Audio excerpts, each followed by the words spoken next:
Trouble conceiving will only be entitled to one free cycle of IVF from now on. Previously, the NHS said it was prepared to offer 3 cycles for those aged between 23 and 42. Tony Fisher has more. Bedfordshire Clinical Commissioning Group says it currently spends almost £800,000 each year on specialist fertility treatments. By providing only one free IVF cycle, it will instead spend half this amount. In making the decision, the organisation, which is facing a deficit of £25 million, says it considered the affordability of IVF treatment and the impact this expenditure might have on other vital health services. The housing charity Shelter says more than 3 million people could miss their rent or mortgage payments in January. It says a quarter of people would feel too ashamed to ask for help. Roger Harding is from the charity. It's really important to get help early on if you're worried that you are struggling and could be struggling more in the future, because expert advice from Shelter and other organisations is just a call or a click away, and it really can make all the difference to making sure that you can stay in your home and manage your bills. The captain of a large cargo ship which ran aground in the Solent has been praised for deliberately steering it onto a sandbank. The vessel began to list shortly after leaving Southampton. Oceanographer Dr Simon Boxall says the problem may have started with a sharp manoeuvre. The most likely problem is going to be things like poorly loaded fuel, too much fuel on one side compared to another. She was carrying 500 tonnes of fuel, roughly. As she carried out her sort of very sharp left-hand turn towards the east as she came round Brumblebank, that would have exaggerated any list that was on the ship. In sport, Watford are out of the FA Cup after losing 3-0 at Chelsea. And the weather will be murky this morning with cloud and drizzle. Top temperatures around 9 degrees Celsius. That's 48 degrees Fahrenheit. You can get the latest news and sport online at bbc.co.uk/3 counties.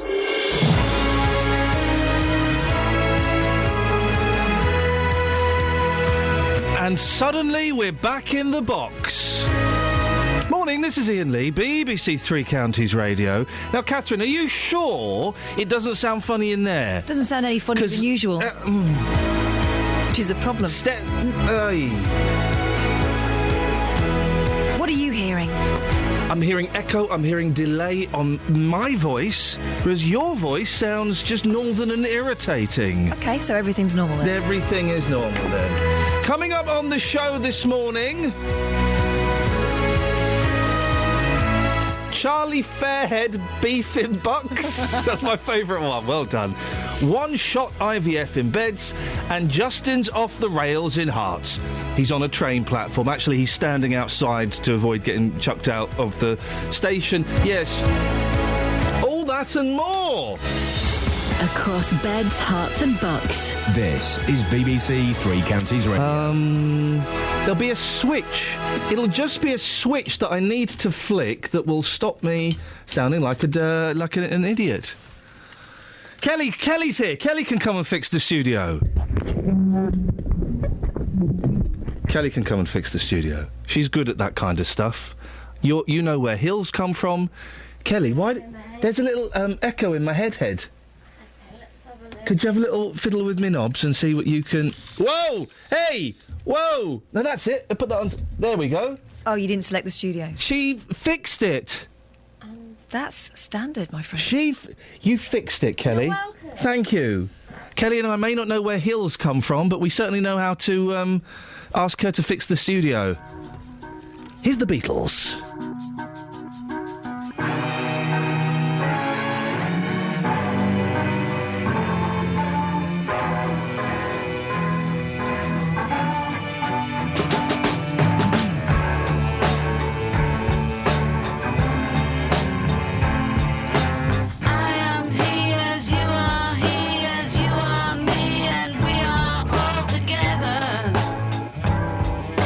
See how they run like pigs from a gun. See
yes, boy, you've been a naughty girl, you let your knickers down. I am the Eggman. They are the Eggmen. I am the walrus.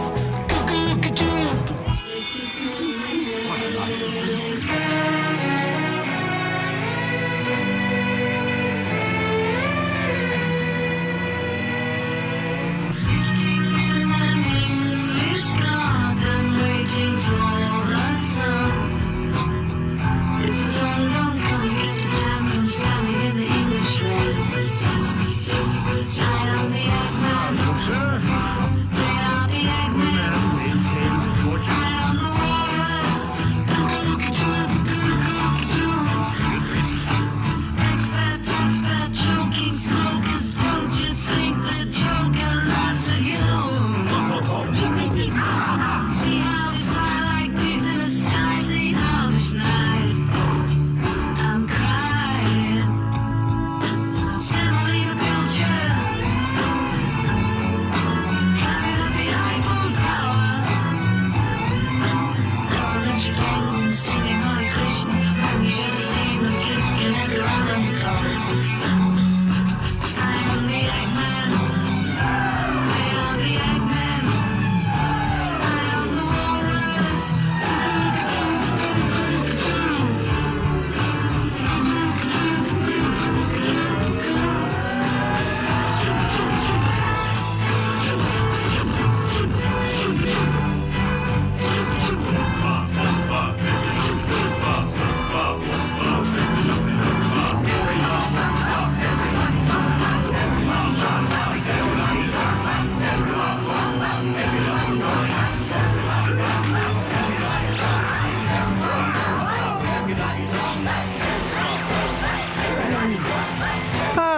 And suddenly we're all back to kind of normal, I guess. 08459 455 555 is the telephone number if you want to give us a call. Oh, go away, Beatles. That song's never quite as good as I remember it being. Now, an Aylesbury Vale district councillor found himself at the centre of a Twitter row. A Twitter row after suggesting that food banks were only visited by people with drug and mental health problems. Well, according to the Independent newspaper, the backlash was such that the Conservative Mark Wynne has suspended his Twitter account. And, Catherine, is this right? It all started with an episode of Casualty. Well, apparently so. Really? Although we should say from the outset, we've not spoken to Councillor Wynne yet, and the Independent couldn't get hold of him this weekend. But we were alerted to this story by our listener, Drake Hardcastle, so thanks for that. He asked us to take a look at this.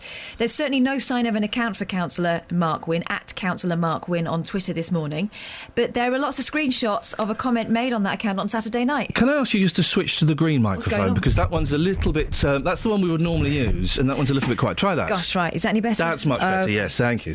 Go on. OK, so what seems to have happened is that Councillor Wynne took exception to Charlie Fairhead's attitude on that night's right. episode is of Charlie Casualty. Still in it? Blimey. He is. He's been in it since flipping 1980 hasn't he? So what has Charlie done? He's the mild-mannered kind of like head of the Casualty. He sometimes gets cross. What's he done to offend Mr. Wynne? Well, on Saturday night, the storyline saw him talking to a young mum who's initially thought to be a drug addict, but who turns out to be suffering from malnutrition.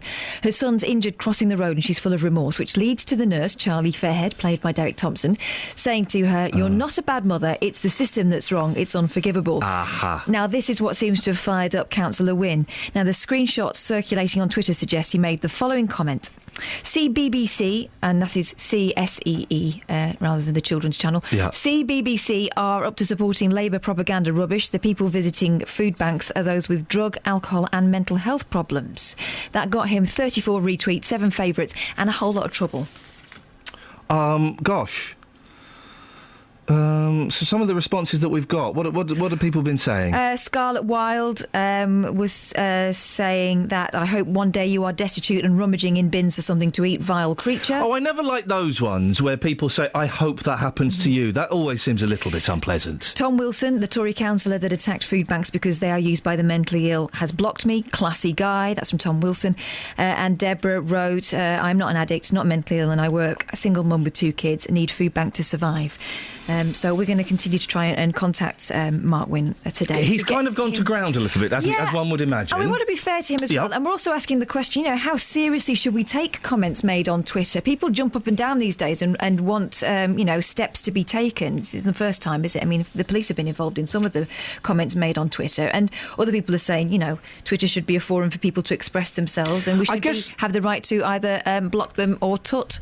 I guess with this guy as a counsellor, so we kind of expect a certain level of decorum and restraint from him. But in the you can choose whether you vote for him or not. Yeah, in the great scheme of things, he's put forward his point of view, and and that's good that he's done that, hasn't it? Isn't it? I mean, whether you agree with it or not, it's like the she who shall not be named anymore on this show in particular. The annoying woman on Twitter, when she talked about Scotland sending down their Ebola bombs, and she was investigating sweaty jocks, and she was investigated by the police allegedly for racism. Well, that was a waste of time. That was a stupid thing for the police to get involved in. 08459 455 555. Should people just be allowed to say what they want on Twitter?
To see the Kinks musical at the weekend. Yeah, I'm taking my mum. Aren't I a good boy?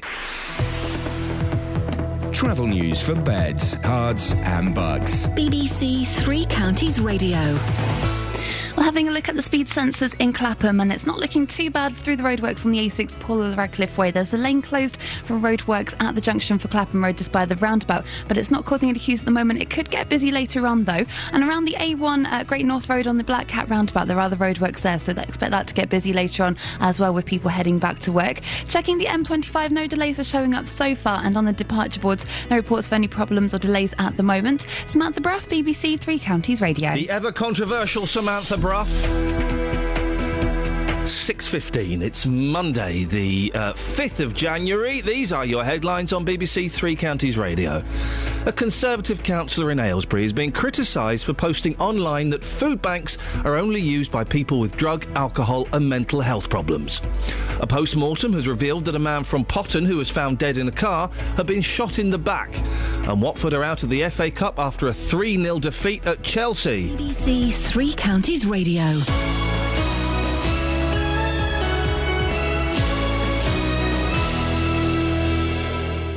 Every weekday morning, You can book your place on the show now. Jonathan Vernon Smith Come on and get some help, get some assistance. tackling your consumer problems. I couldn't trace an account in any of the names or any of the addresses that were given. For it to be running for 6 weeks and then for them to cut it all off again just doesn't make any sense. The JVS show fights for your rights. He came to me and asked if I could go and have a word with said bank. I had an email from the bank to say that you'd been in touch with them, and the senior customs relations manager was most apologetic. Thankfully, you managed to get your money back. Yep, but that was due to, obviously, your station itself. The JVS show, weekdays from 9 on BBC Three Counties Radio.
Morning, this is Iain Lee, BBC Three Counties Radio.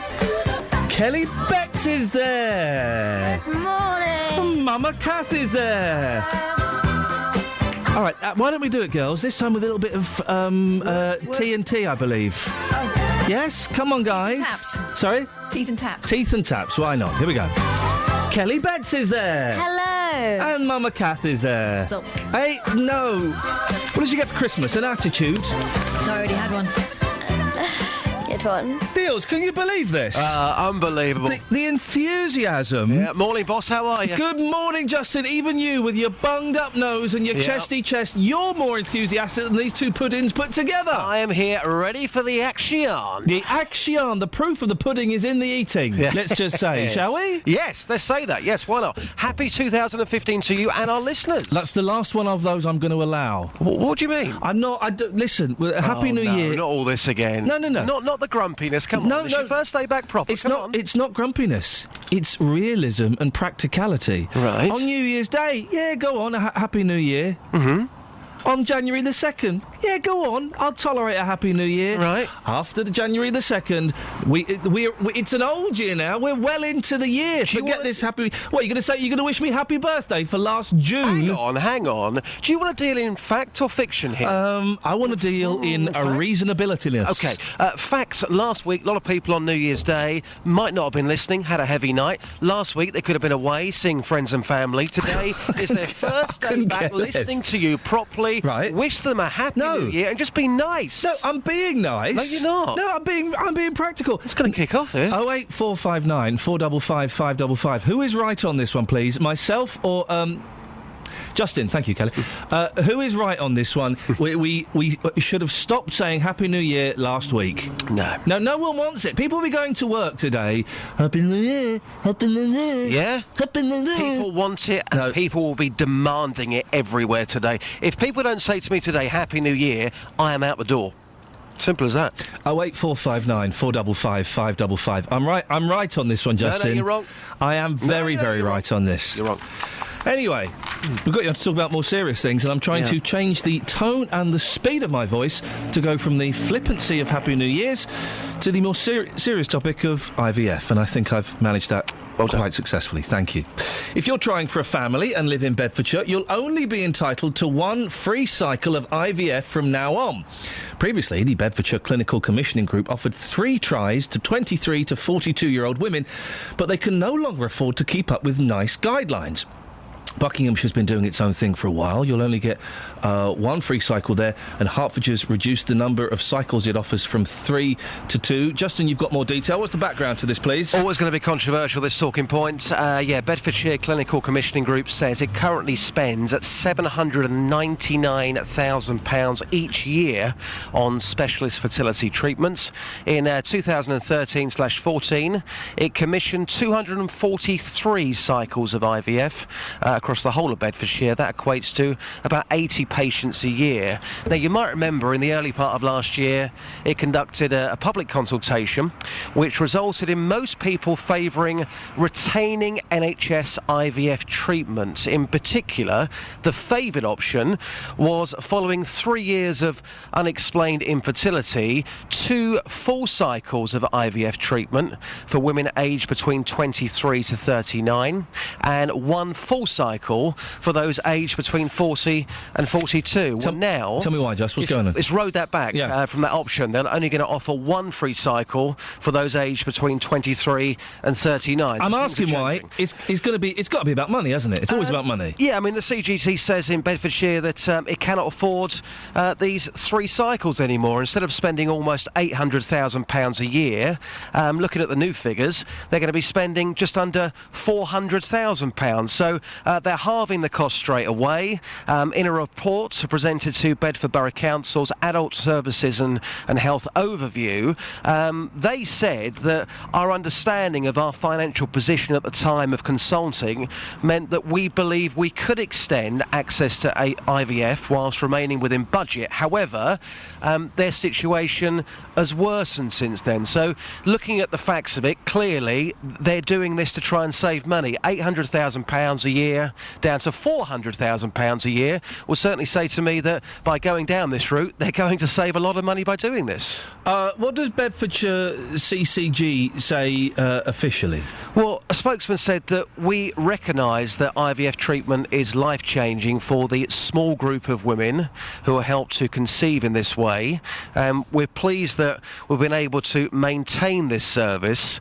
As with all the health services we commission for the people of Bedfordshire, we took account of a range of factors when coming to our decision about the criteria for accessing IVF. These included clinical evidence for the effectiveness of it amongst certain groups and the outcome of our public consultation services. So they also say that we consider the affordability of IVF treatment and the impact this expenditure might have on other vital health services for other patients in Bedfordshire. It's a tough one, this, isn't it, Cass? Because we, with naming no names, we know someone who's had children, a child through IVF. I know several people who have, and it's an important thing. But I do struggle to get my head around whether it should be something that people get for free on the NHS, and also if this is being... You all right, Just? I'm fine, thanks. Yeah, it's early morning. Okay. Happy New Year, guys. If this is being cut back, Catherine, then this surely is the start of other non-life-threatening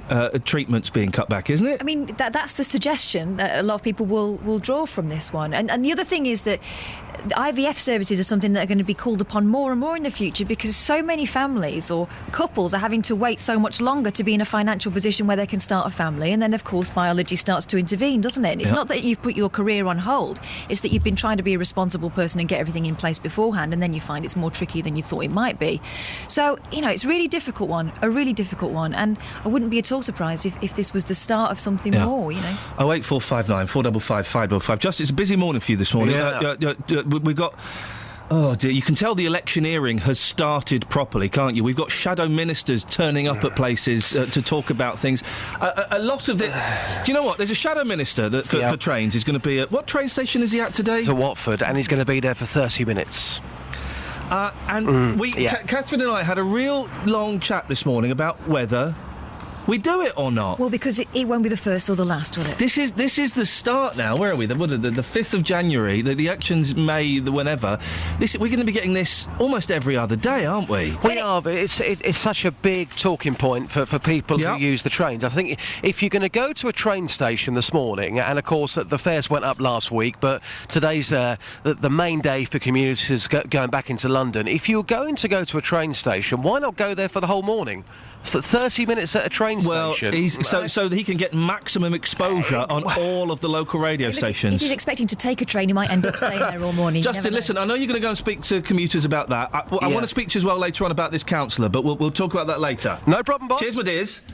And it was a real discussion, Catherine, as to whether we play this game. Because I said it wouldn't be the first or the last. We've already...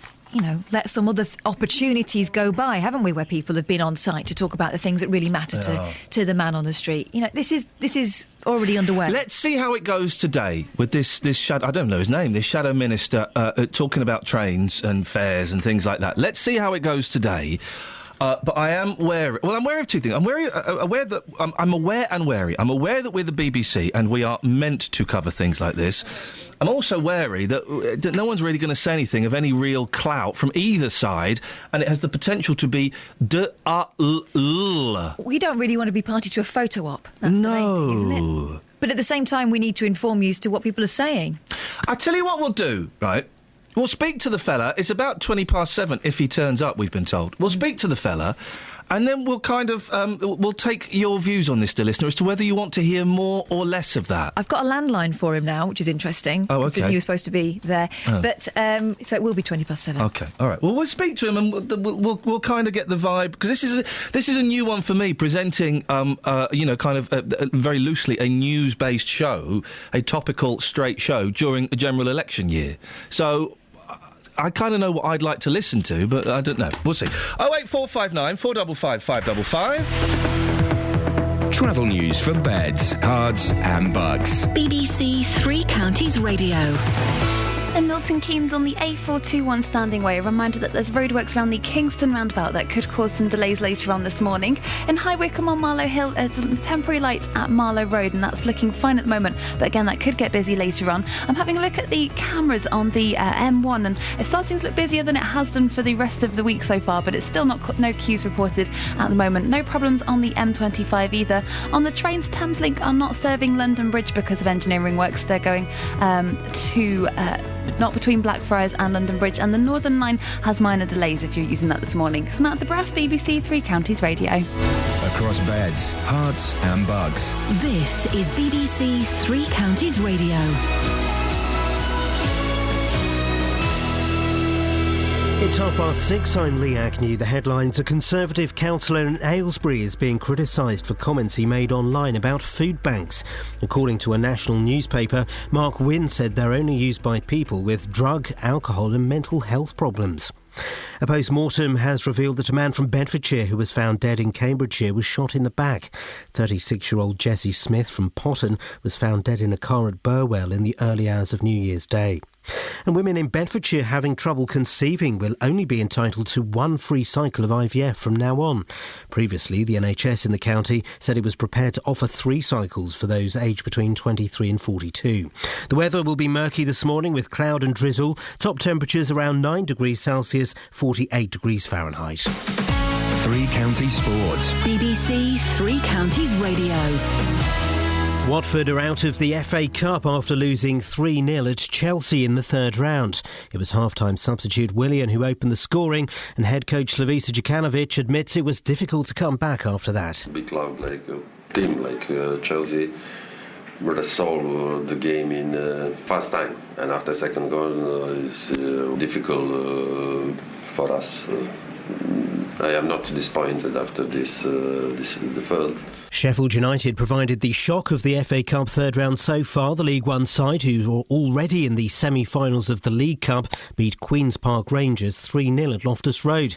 Rangers boss Harry Redknapp says he wanted to rest some of his squad, but couldn't due to injuries. Even people like Charlie Austin, I had to play him today because I'm short of strikers. I've only got him and Bobby, so Charlie had to play, and that was his full game in whatever that short amount of time. Every 2 days we've been playing. So I'd like to have rested him and a few others today, but it wasn't easy. Some of them had to play. Elsewhere, Manchester United beat Yeovil 2-0, and it was a 2-0 win for Arsenal against Hull City. This evening, AFC Wimbledon host Liverpool.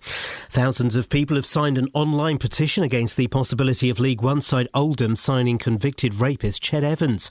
It's understood the club has been in talks with the striker, and a press conference is due later today. And finally, Gary Anderson has won his first PDC World Championship darts title after beating Phil Taylor, who was competing in his 20th final by 7 sets to 6 at Alexandra Palace. BBC Three Counties News and Sport with more at 7 o'clock. Call 08459 455 555. BBC Three Counties Radio. So the debate of the day, should we have stopped saying Happy New Year? Oh, I've stopped saying it. I never even really said it. What does it mean? Steve Bland, unfortunate name, on Twitter says it's almost a week in. The time has passed, and it's rare that JD is correct about anything. Makes a good point. Doesn't he, Kels? Good point. Yeah, well made. Good point, well made. Point that's so far been missed from the debate. 08459 455 555. Well, there are kind of... The last couple of weeks of shows have been very odd in that we've not really done stories. And when I have gone to look at the newspapers, they've been bare, like old Mother Hubbard's cupboard. But they're kind of starting to put news back in the papers, aren't they? A bit. Well, kind of. The big story, of course, is the one we can't talk about. Can't talk about it. Not because it's a BBC cover-up, as some people accused me of the other day, just because it's a legal minefield. Yes. And I don't want to get involved in that. It's in the papers, you know what they're saying. It's in the papers, you know what they're saying. You make your own minds up and don't even tell me what your thoughts are, please. Thank you very much. The Prince to one side... What have we got? A diet of 120 sugar cubes a day. Way! It's like we're horses. Oh! Being constantly treated by benevolent owners. A war on sugar's being launched today, according to the Daily Express. Oh, yeah, you know who's leading the charge? It's Pucker. Of course he is. It's Pucker. It's Jamie Oliver. I bet he's got a new series on Channel 4 coming out. He's already on. Jamie's War Against Sugar. No, it's Jamie and his mate. Oh, flipping it. Is that what it's called? Jamie and his mate? No, it's something else, but it is Jamie and his mate. Banging on about sugar. Do you remember Jimmy off the farm? Jimmy's farm? No. What? Did he... No, that was Rebecca That was Luce. his mate. No, he didn't do that. Well, No. Might have done that. He's a proper farmer. Because it's easy. Listen, fair play to Jamie Oliver. You're right. We should be avoiding more sugar, and it's easy to do that when you're a multi-millionaire chef. Yeah, am I right? I'm not wrong. Don't be jealous about it. I'm a little bit. I know you are. A war on sugar's being launched today as worrying research shows some British families eat 120 sugar cubes daily. Are they like cola cubes? Because I would eat those. I love it when you've got a bag of cola cubes in your pocket and they turn into one big giant cola cube and you just got to lick it. Yeah. Do you like licking it, Curls? Yep. Yeah. Britons are being urged to drastically cut back on sugar to slash soaring obesity and diabetes rate. I mean, it's just another way of saying don't eat like a pig. Which would be my public health message. Wowzers. Don't eat like a pig. Yeah, sugar is the new... But we've heard this for a while, haven't we? Yeah. Sugar is the new tobacco. Really? It's like... Can you get passive sugar? Smelly people are the new fat people. This is my thing. 2015 is going to be the year of people sticking up for smelly people's rights. Right. Because you're not allowed to make jokes about fat people now, which is probably a good thing. Certainly not allowed to make jokes about blacks, Asians or gingers, which is a fantastic thing. But you're still allowed to laugh at smelly people. They've got rights, they've got feelings, they just stink. We haven't decided yet who the papers hate more, posh people or common people. No, not yet. That's still raging. But they love well-dressed people, don't they? They do, and I was looking at this. At least one of these is someone who's known for not having very many clothes on. Yeah, I know. I knew you'd spot Gandhi. Jamie Dornan, 50 Shades of Grey. Oh. We're not interested in his ties. Come on. We all know what's going on there. The best dressed men. Well, but for a start... What's Grimshaw doing in there? Oh, he dresses like a clown, doesn't he? He dresses like he's on his way out. Prince George is 49th. Prince George is in 49th place. For best dressed men, he's a baby. His mum dresses him. Oh, I bet he's cute, though. No, I bet she doesn't. No, I bet she doesn't. I did like that soldier tank top he had. I might make one of them. The Prince of Wales is the 7th best dressed man in, according to GQ magazine. When it says best dressed, it means, he is dressed by someone else. Flippin' and Idris Flippin' Elba. Right, 2015. Here we go. This could be Who's Douglas Booth? I've got no idea. He's What number 8. is 2015 the year of for you? For me, it's the year of the smelly people, and it's also the year that Idris Elba gets what's coming to him. Which is a lot of success. Oh, no. And plaudits. What is 2015 for you? Oh, in fact, we can send just out on that. 08459 455 555. I do not get Mr. Elba. I wish him no harm or ill will. You do? I do. I don't get him. I like him. As an actor. Number 2 is Benedict Cumberbatch. Yep. Who I was disappointed to find out plays the... I was watching the Penguins of Madagascar film at the weekend that is flipping brilliant. It's such a good film. It's got the best chase sequence in ever. And the voice of Dave, the squid, and I was trying to think, who's that? Is that Hugh Laurie? No, Benedict Cumberbatch is the new Hugh Laurie. Do you know what? You moan about him and you say that he's not attractive and all these different things. I think you'd be mates with him. I wouldn't. You would. I reckon he's all right. I don't know him. Yeah, I think you. Well, how am I going to be mates with him, mate? If I don't know him, I've heard him on Graham Norton. He sounded quite nice. And who is Eddie Redmayne? Eddie Redmayne's an actor with freckles. He's the best dressed man in the world. 08459. Can I say something about men and being dressed? Yeah, sure. It's not hard to be the best dressed man. Just have a wash. Look at me. And iron your clothes. Thank you. I ironed this shirt last night. What's 2015 the year for you, Kelly? It's a good one, isn't it? Yeah. What is 08459 455 555? Smiles. I'm going to cut you off now because that is nauseating. I think it's the year we get sacked. What? It's the year we get sacked. I'm going to bring Kelly back because I No, prefer not the hers. year I get sacked. What? Unless it. I'm going to cut you off again. What makes you say that? What have you heard? I just think we are going to get sacked. sacked. What have you heard? Who have you spoken to? I don't know. Well, everyone. What's 2015 for you, the year of? You can text us 81333. Start your text 3CR, please. Oh, here we go. It's a brilliant made-up story. A made-up story in the Daily Express. I love it. It's brilliant and it's made up and it's a lie and it's nonsense and I'm surprised they've not put this on the front page. One? Yes.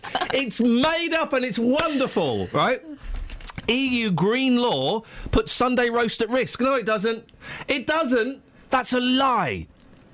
Traditional recipes will be useless thanks to EU power restrictions on ovens. No, it won't. That's a lie. That's a lie. Brussels bureaucrats, this is by Anil Dawar. Brussels bureaucrats... In Sprouts? Yes. Brussels bureaucrats are putting the Sunday roast at risk by targeting ovens to advance their green agenda. A diktat... I've never seen that word written down. A diktat from EU chiefs will impose power limits on all new cookers as a way of saving energy. That's a great idea. The unelected officials say they will save people up to £32 a year, but critics fear ovens will take longer to heat and render traditional recipes useless. So, what they're not saying is you can't turn your oven up to 200 degrees. They're not saying that. They're going to change the wattage, which is what they did with Hoovers. You remember they were going to limit the power of Hoovers? Yeah, I thought we weren't going to be able to get Hoovers anymore because of Europe. They limited the wattage on Hoovers. And everyone's hairdryers. Well, this is awful. But Hoovers are more efficient than they were 10 years ago, so by lowering the wattage, you're still getting the same suckage. By lowering the wattage on the ovens, you'll still get the same heat. But yet they've still gone to experts to get their opinions on this. Campaigners say the rules are yet another case of the European Commission interfering in private lives. Jane Addy, who's a cordon bleu chef, also a member of cross-party group Get Britain Out, says, by limiting the power of new ovens and cooker hoods, housewives will need to change recipes and all our cookbooks will be useless. No, they won't. Meals will take longer to cook and cakes and food will be ruined. What? This is brilliant. UKIP MEP Gerard Batten called the new rules incompetent. The British Parliament decided to hand over energy policy to Brussels a long time ago. The only way to deal with it is to leave the EU. This is brilliant! Andrew Allison of the Freedom Association says the savings figure is theoretical. It could be that the more economical ovens will be more expensive to buy. They're saving you energy, and they're not saying you've got to get rid of your old ovens and you can still cook a roast dinner. And also, it's not Europe doing it to us. I know Europeans. I know them, and I know they use ovens, and I know they like to cook. So what the heck is that all about? Measures brought in on... I hate Europe. Measures brought in on January the 1st already demand that all electric goods, from modems to smart televisions, must be able to switch to standby if left idle for several minutes. Well, that'll save me energy. Save me money. Seriously affected are coffee lovers, forced to switch back on percolators and filter machines to keep their brew warm. Oh, you're flipping it. It's utter bullshine. 08459 455 555.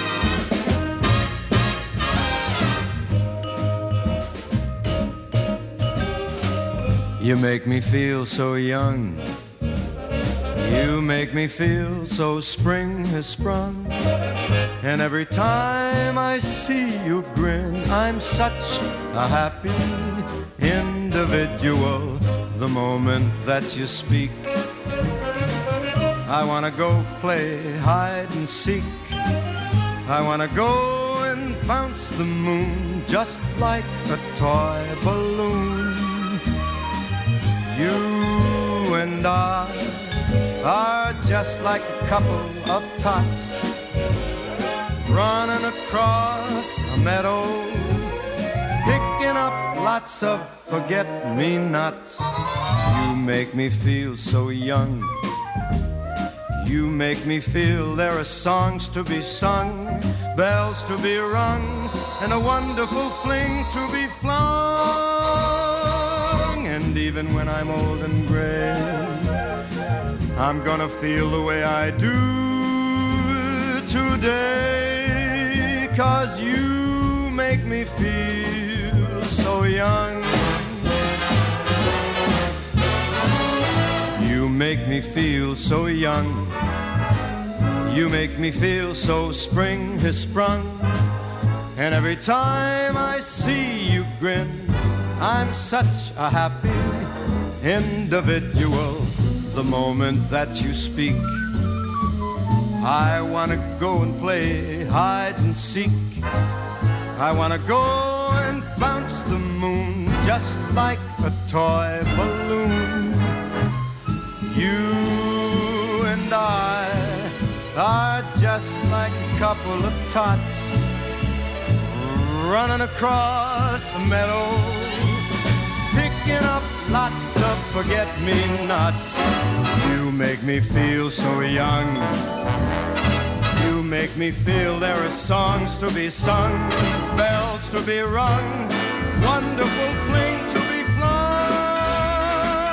And even when I'm old and gray, I'm gonna feel the way I do today, 'cause you make me feel so young. You make me feel so young. You make me feel so young. Ooh, you make me feel so young. Breaking news, and we're going to go to travel, so we'll come back to this in a second, but we'll just refresh our minds of the story we've been talking about at the top of the show, Catherine. We were talking about the Aylesbury District Council who has been at the centre of a Twitter row over the weekend for comments made from his account. Mark Wynne, Conservative Mark Wynne, wasn't it? Yep. Suggesting that... exactly was the wording of it there? He was watching an episode of... it was Casualty, wasn't it? And the storyline saw him talking to a young mum. This is Charlie Fairhead was talking to this young, not him. Who's thought to be a drug addict but turns out to be suffering from malnutrition, and it then goes on to suggest she goes to food banks. And Mark Wynne, councillor, tweeted, "See, BBC are up to supporting Labour propaganda rubbish. The people visiting food banks are those with drug, alcohol and mental health problems." And he has since suspended, at least, his Twitter account. There was a backlash. Lots of people have taken screenshots of what he said and are still holding it against him. We've had some communication from him this morning. We'll come to that in a second, because we have to go travel. But Mr. Wynne has just been in touch with us, and we thank you for calling in, Mark. And he sent us a statement. We shall read that in a second. Travel news for beds, cards and bugs. BBC Three Counties Radio. It's starting to get quite busy on the M1 towards London around Junction 9 for Redbourne, and having a look at the speed sensors on the M25 anti-clockwise, it's starting to get quite busy between Junction 17 for Maple Cross and 15 for the M4. Also getting quite busy around on the North Orbital Road around the M25 Junction 21A roundabout. In Hatfield, Great North Road has the roadworks at Southway, but that's looking fine at the moment, but expect that to get busy later on this morning. And on the trains, Thameslink are not serving London Bridge, they are going to Elephant and Castle instead. And on the Northern Line, there are minor delays if you're using the London Underground this morning. Samantha Braff, BBC Three Counties Radio. Thank you, Samantha. 6:47, it's Monday the 5th of January. I'm Iain Lee. These are your headlines on BBC Three Counties Radio. A Conservative councillor in Aylesbury is being criticised for saying that food banks are only used by people with drug, alcohol and mental health problems. And coming up, we'll have an exclusive statement from that councillor. A post-mortem has revealed that a man from Potton who was found dead in a car had been shot in the back, and Watford are out of the FA Cup after a 3-0 defeat at Chelsea. Let's get the weather. Here's Alina Jenkins. Beds, Hearts and Bucks weather. BBC Three Counties Radio. Iain, good morning. Not as cold today. This time yesterday we had temperatures around -3 and freezing fog. At the moment it's around 2 or 3 Celsius. Still some fog around, but a stronger breeze today, so that fog should clear away quite swiftly. We're going to keep quite a lot of cloud through the day. They could bring some outbreaks of light rain or drizzle, but not amounting to much. Most places largely dry and mild today, a high of 9 Celsius, 48 degrees Fahrenheit. Similar conditions tonight, largely cloudy, some fog over high ground, bit of light rain and drizzle at times. It could pep up through the early hours. All of that combined will keep temperatures well above freezing at around 5 or 6 Celsius. And continuing cloudy and breezy tomorrow. There'll be a bit more rain around tomorrow, still patchy in nature, but it could turn heavier through the afternoon. And another mild day, a high tomorrow of 11 Celsius. Clear and cold as we go into Wednesday, but after a bright and sunny start, it will become cloudier and windier with some outbreaks of rain later in the day. If you've missed any of the programmes from the last week, you've missed things like this. But we're happy to celebrate Elstridge's past. People don't realise, they just simply do not know the output that's come from this little town in Hertfordshire. But there is a way you can hear it all again. People used to walk along the high street, famous people such as Sophia Loren and Elizabeth Taylor. bbc.co.uk/Three Counties Radio, allowing you to listen to what you missed. The biggest Hollywood names, they've all fallen in love with it. There was always different stars coming in and out. That was always nice about that. When I first got there, I wanted to see the soundstage where we were to construct one of our largest sets, which was the Well of the Soul. bbc.co.uk/Three Counties Radio. Call 08459 455 555. Right. BBC Three Counties Radio. So, quick recap. Story in the Independent newspaper. I also had a Drake. There's a listener Hardcastle, who sent me the link for it as well. So thank you for that. And I know Paul Scoyne spotted it as well yesterday. Conservative councillor Mark Wynne from Aylesbury Vale District was watching Casualty. He got offended by Casualty. I'm guessing he didn't work out what the accident was going to be. It's the game we all like to play. And he was upset with Charlie Fairhead, and he tweeted in regards to food banks. See, BBC are up to supporting Labour propaganda. Rubbish. The people visiting food banks are those with drug, alcohol and mental health problems. He's since suspended his Twitter account, not necessarily deleted it. We tried to get Mr. Wynne on the show, and he very kindly got in touch with us this morning. Thank you, Mr. Wynne. And by the way, open invitation, 08459 455 555, if you want to come and put forward your side of the story. He has sent us a statement this morning, hasn't he? Yeah, because I emailed him early doors this morning when it was too early to give him a ring, and he's got back, so thank you very much for doing that, Councillor Wynne. He says, I don't want to be interviewed on air, but offer the following. To clarify, what I said was not at any point denying the need for food banks. I did try and say that in Twitter, but I was being subjected to what was a politically motivated campaign that has got lost in the noise. It's an issue with Twitter that such things can happen. As I explained to someone who wanted to reasonably discuss it, I know someone very close who had a nervous breakdown and lived in a hostel where they were, of course, fed. So I understand and appreciate the role charities play when people find themselves in need through circumstances that are beyond their control. I appreciate that I may have left myself open by trying to express a view on Twitter where there are not enough words to express what you really mean. I really should have said some people have addictions or mental health problems that might use food banks. As a result of not doing so, I left myself open. A lesson learned from someone who is still a very junior politician. Because of some of the vile comments that were coming through on Twitter and the fact that people did not want to listen and had got themselves worked into a frenzy, I've deleted my Twitter account. So, in conclusion, I appreciate the need for food banks for use of people in need, whatever their personal circumstances, and I salute the work that staff in them do, and I will myself go. I will go and visit a food bank in the next few weeks. I hope that's helped clarify matters. Well, a couple of things. It's interesting he still mentions the point about people with drug and alcohol problems using food banks, because I know that attracted some criticism. Some people saying, yeah, and... interesting he's going to go to a food bank. I'd like to go with him. I think you should have a little word with him, see if you could pop along with him and record that. And also, in this age, and this is not a phrase I use very often because I think it's misused, but in this age of what people label political correctness, isn't it refreshing that somebody, a councillor, a politician, whatever, is saying what they think? Because trust me, guys, between now and the general election, nobody's going to be saying what they think. No one's going to say what they think because they'll be scared. And the big criticism for a lot of politicians is that they are towing a line and you don't believe that what they're saying is what they feel. You know, there are a lot of politicians who we speak to on the programme and you ask them as an individual what their reaction to a story is, and they will try to sort of shrug it off and talk about what the party believes. Now, what do we want? Do we want people to be honest on Twitter, or do we want them to be careful? And that's the question we're asking this morning. Yeah, this is why there is such a rise of Nigel Farage, however we're saying it this week, because he kind of says what he thinks. And then he apologises afterwards if it causes too much of a furore, doesn't he? But he does say what he thinks, or at least you get the feeling that he's saying what he thinks. 08459 455 555. More of the papers after this.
Catherine has just highlighted a very disturbing and depressing photograph in the newspapers People trying desperately to be jolly about getting married. Oh, it's a wedding photo and it's just thoroughly unpleasant. Go on. They're having a Disney wedding. Well, hang on a minute. Fred Flintstone isn't Disney, he's Hanna-Barbera. Well, cartoons then. I mean, for heaven's sake, these people... People have had to dress up as their favourite cartoon characters. The bride is 32. Grow up. It's like people that drive around with teddy bears in the back of their car, you know, on the passenger, the parcel shelf. Grow up. Here's a question, and this will sound troublesome, but trust me, it isn't. Why do Asian gentlemen, don't put that panic away, drive round with such ornate tissue boxes in the back of their car? And it is only Asian gentlemen. If I'm incorrect, 08459 455 555. But with these wonderfully ornate... The silvery ones, I've seen those. The silver, or they're gold, or they're like red with crystals on, for tissues. What is that? Am I missing something from Asian culture? I don't know. What is that about? But I'm glad that they are... using a tissue. But it's catch it, kill it. No, but it's on the back. It's on the back shelf. Maybe they don't do the thing when they stick it up their sleeves. Oh no, I hope they don't. Like we Caucasians. My mum did that. If they are about to sneeze, do they unclick a scroll, reach to the back and get a tissue, and then come back? Or do they pull off on the hard shoulder? Maybe they do that. I think it's purely for the passengers' use, and maybe there's a small box of tissues at the front. 08459 455 555. Are you an Asian man? Explain. Anyway, this wedding, flipping heck. A couple had a true fairy tale wedding. No, they didn't. They had a really tacky wedding. After 70 guests dressed as Disney characters, and some Hanna-Barbera, including the mother-in-law as Cruella de Vil. Hey. Tony and Eric Orford dressed as Beauty and the Beast. Guess which one was which? As they walked down the aisle. Beauty and Among the characters, many of them doubles. Snow, and I don't mean that they looked just like the cartoon. Two Fred Flintstones. They didn't coordinate their outfits. Two Mary Poppins. There's too many Snow Whites as well. And, of course, loads of Elsas, the little ones. Anyway, among the characters were Snow White, Mary Poppins, Minnie Mouse and Goofy. Fair play, Goofy did look quite good. I never really dreamt of a big white dress. I wanted to be laid back and I wanted everyone to have fun. She's got a great big yellow dress. That was good. She wanted to be laid back on her wedding, did she? Good for her. She's dressed as Belle. Let's end that story there. 08459 455 555. On the subject of do we stop saying... We should have stopped saying Happy New Year last week. Do you know what we should be saying, Feliz Navidad? Tonight is the night the three kings come to the children of Spain and give them their presents. They've had to wait so long. Don't encourage Jose Feliciano, a gentleman who I've met. He's very nice.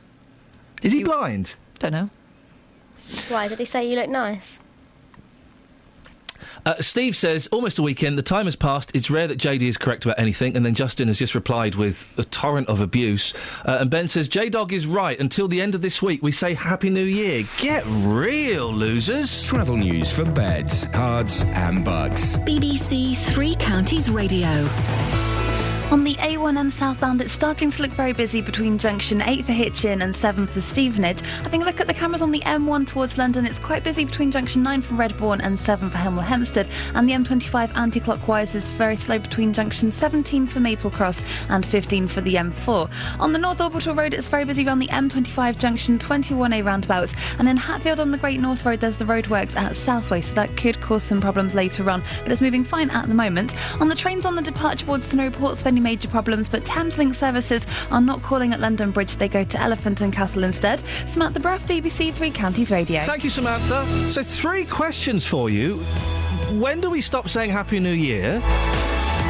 What's 2015 the year of for you? And your politicians and councillors, do you want them to be honest or careful? We'll speak after the news with Lee. Local and vocal across beds, hearts and bucks. This is BBC Three Counties Radio.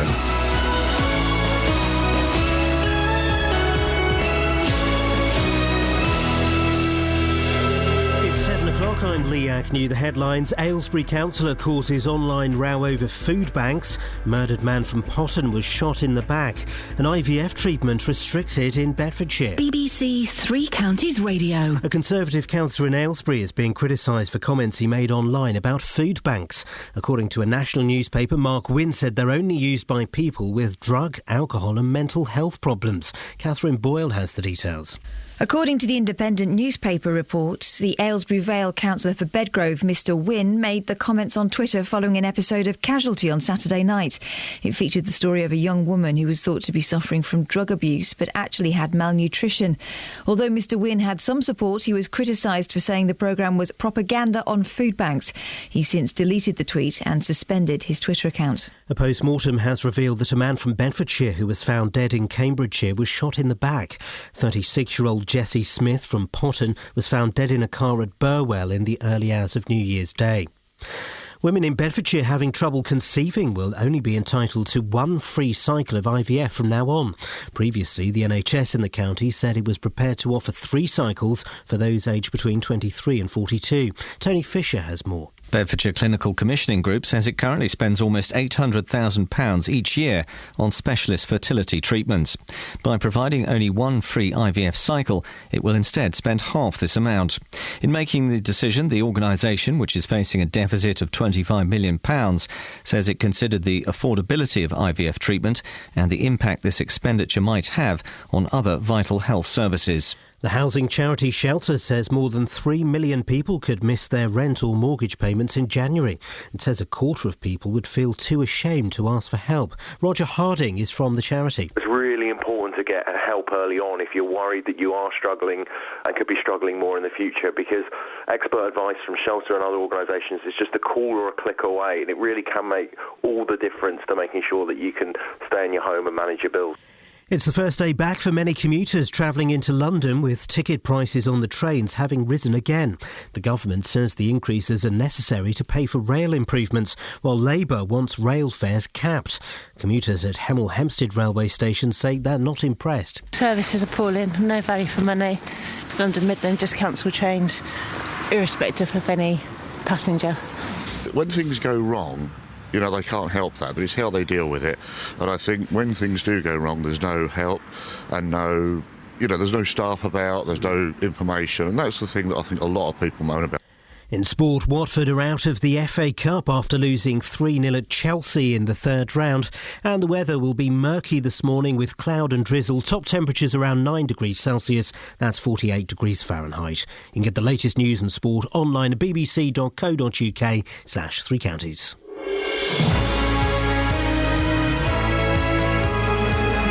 Morning, this is Iain Lee, BBC Three Counties Radio. We're back in the New York groove. Coming up on the show, Charlie Fairhead Beef in Bucks. That's the best one you've ever done, Catherine. Well done. You're welcome. One shot IVF in beds, and Justin's talking trains, as well as the usual rubbish that he spouts. Across beds, hearts and bucks. This is BBC Three Counties Radio. And by rubbish, you just did a Happy New Year to someone. Who was that to? I only did it in response to Jonathan's very kind wishes of a Happy New Year, but I never initiate. If he comes in here at 8:15 and wishes me a Happy New Year, I'm going to... You're going to say Happy New Year back? Oh, I'm not going to say that. By default, quite a polite person. In fact, could you have a word with him before he comes in, just saying don't... No, just say, Ian's really strict on this. Please don't wish him a Happy New Year. I don't do that stuff. Come on, I mean, who are you now? Tom Cruise? Am I going to be telling people not to look you in the eye next? Don't look me in the eye. Which one? Catherine. 08459 455 555. Yes, we say Happy New Year on New Year's Day. I'll even give you the second. But beyond that, no, of course we don't. Happy Epiphany. Oh, I'll give you an epiphany in a minute. What's an epiphany again? Three kings came, you see. This is when they came with Sorry? the gift. Three kings come bearing gifts. That's what the Spaniards celebrate. I don't know whether they do the same in Italy. I wouldn't be at all surprised. Oh, listen to you. Can I just say, it's the year of a general election. We're supposed to be impartial. And there you go, bigging up Europe. For goodness sakes, we will lose our jobs because of that. We will lose our jobs. Now... an Aylesbury Vale district councillor has found himself at the centre of a Twitter row after suggesting food banks were only visited by people with drug and mental health problems. We're asking on the back of this, do you want your councillors, your politicians, your people in power to be honest or careful? According to the Independent newspaper, the backlash was such that, well, according to Conservative Mark Wynne himself, he suspended his Twitter account. And it all started with casualty, didn't it, Catherine? It did, and we've since spoken to Mr. Wynne, so we know that this is what happened, that he was reacting to a storyline involving the mild-mannered nurse, Charlie Fairhead. Charlie Fairhead. I was unaware that Charlie Fairhead was still in Casualty. OK, what happened? So Charlie Fairhead was involved in a storyline on Saturday night where he was dealing with a young mum who was at first suspected of being a drug addict. It later transpired that she was suffering from malnutrition. And she was sort of blaming herself for her child having been run over in the street. Charlie Fairhead uttered the words, "You're not a bad mother, it's a system that's wrong, it's unforgivable." Now, this is what seems to have prompted this comment from Councillor Wynne. I haven't seen Casualty for a long time, but Charlie's a bit of a lefty, isn't he, in the programme? Yeah. I don't think he's the spokesperson for the BBC, but I remember him being a bit of a union man, a bit of a lefty. Yeah. OK. This is what seems to have fired up Councillor Wynne. And the screenshots circulated on Twitter say that he made the following comment from his account. And this is verbatim. CBBC, and this is CSEE, not CBBC. I see that, the BBC, yeah. Yeah, rather than, Andy and Katie. I don't think they'd get involved in this, would they? No. CBBC are up to supporting Labour propaganda rubbish. The people visiting food banks are those with drug and alcohol and mental health problems. Got him 34 retweets, 7 favourites and a whole lot of trouble, which led to him deleting his account. Now, surprisingly, there have been some, on Twitter, some angry responses. Just give us a couple of those. Yeah, the ones that don't contain swear words. Scarlet Wild, I hope that one day you are destitute and rummaging in bins for something to eat, vile creature. Tom Wilson, the Tory councillor that attacked food banks because they are used by the mentally ill, has blocked me, classy guy. And Deborah wrote, "I'm not an addict, not mentally ill, and I work. Single mum, 2 kids, need food bank to survive." I mean, the blocking on Twitter, people take that... So I block people all the time on Twitter because I don't want to read what they're necessarily saying to me. Well, we've tried to get Mr. Councillor Wynne on the show. Yeah, because we want to give him a fair go. And he has been in touch this morning, hasn't he? He doesn't want to come on air yet, but he has sent us an exclusive statement. Yes, he says, "To clarify what I said, I was not at any point denying the need for food banks. I did try to say that in Twitter, but I was being subjected to what was a politically motivated campaign that has since got lost in the noise. It's an issue with Twitter that such things can happen. As I explained to someone who wanted to reasonably discuss it, I know someone very close who had a nervous breakdown and lived in a hostel where they were, of course, fed.